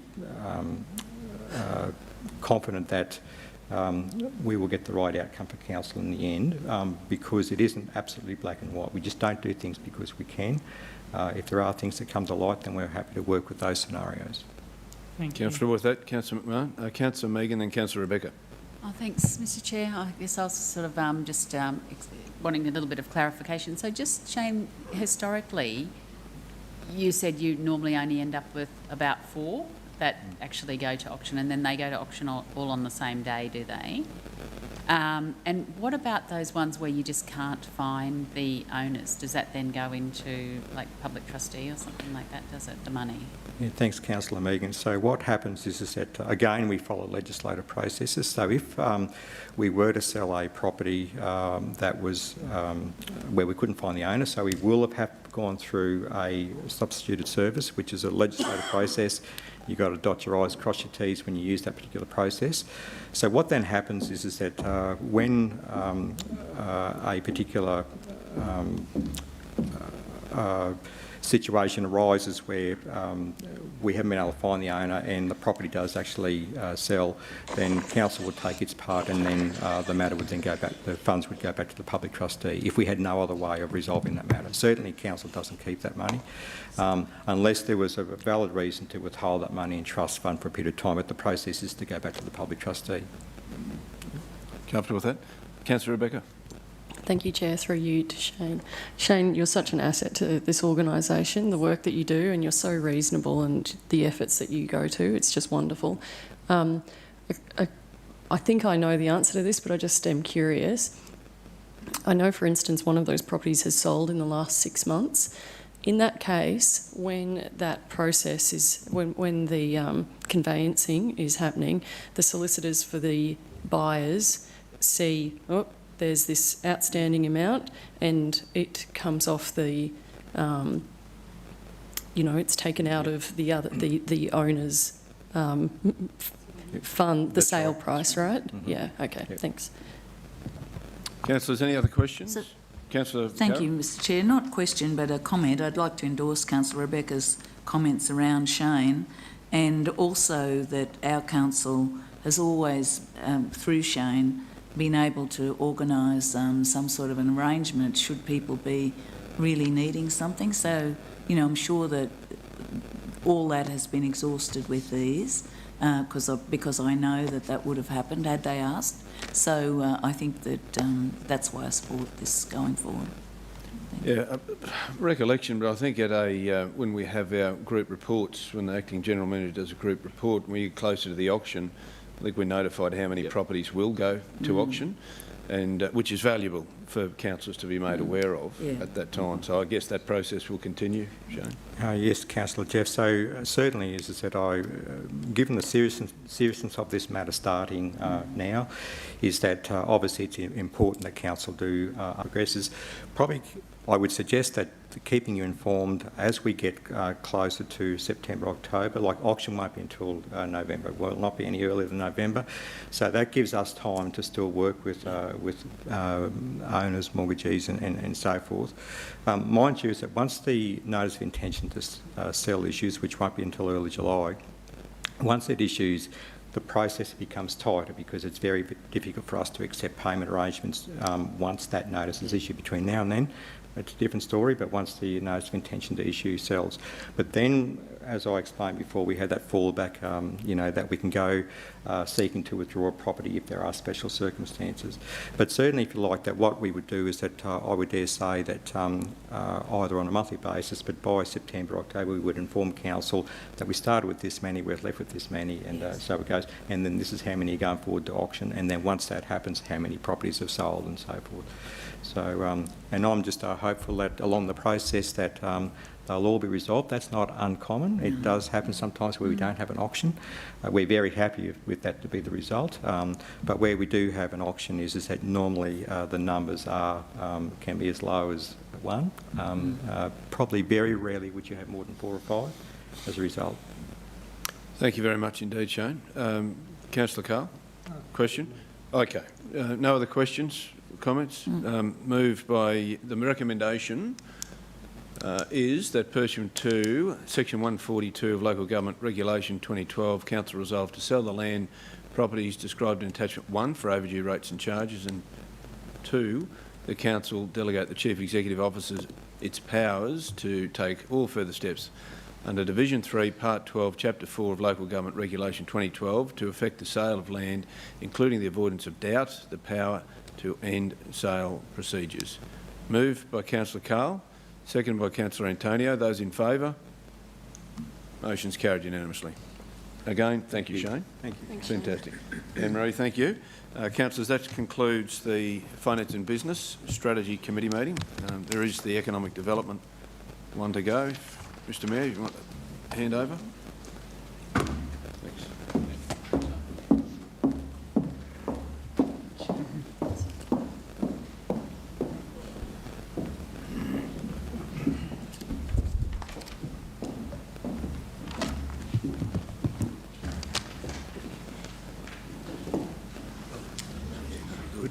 Council, I'll open the meeting and, of course, endorse the recognition of the traditional owners by the previous chairs of the various committees. Today we have no matters coming forward in economic development, so consequently I will close the meeting. It's snowing in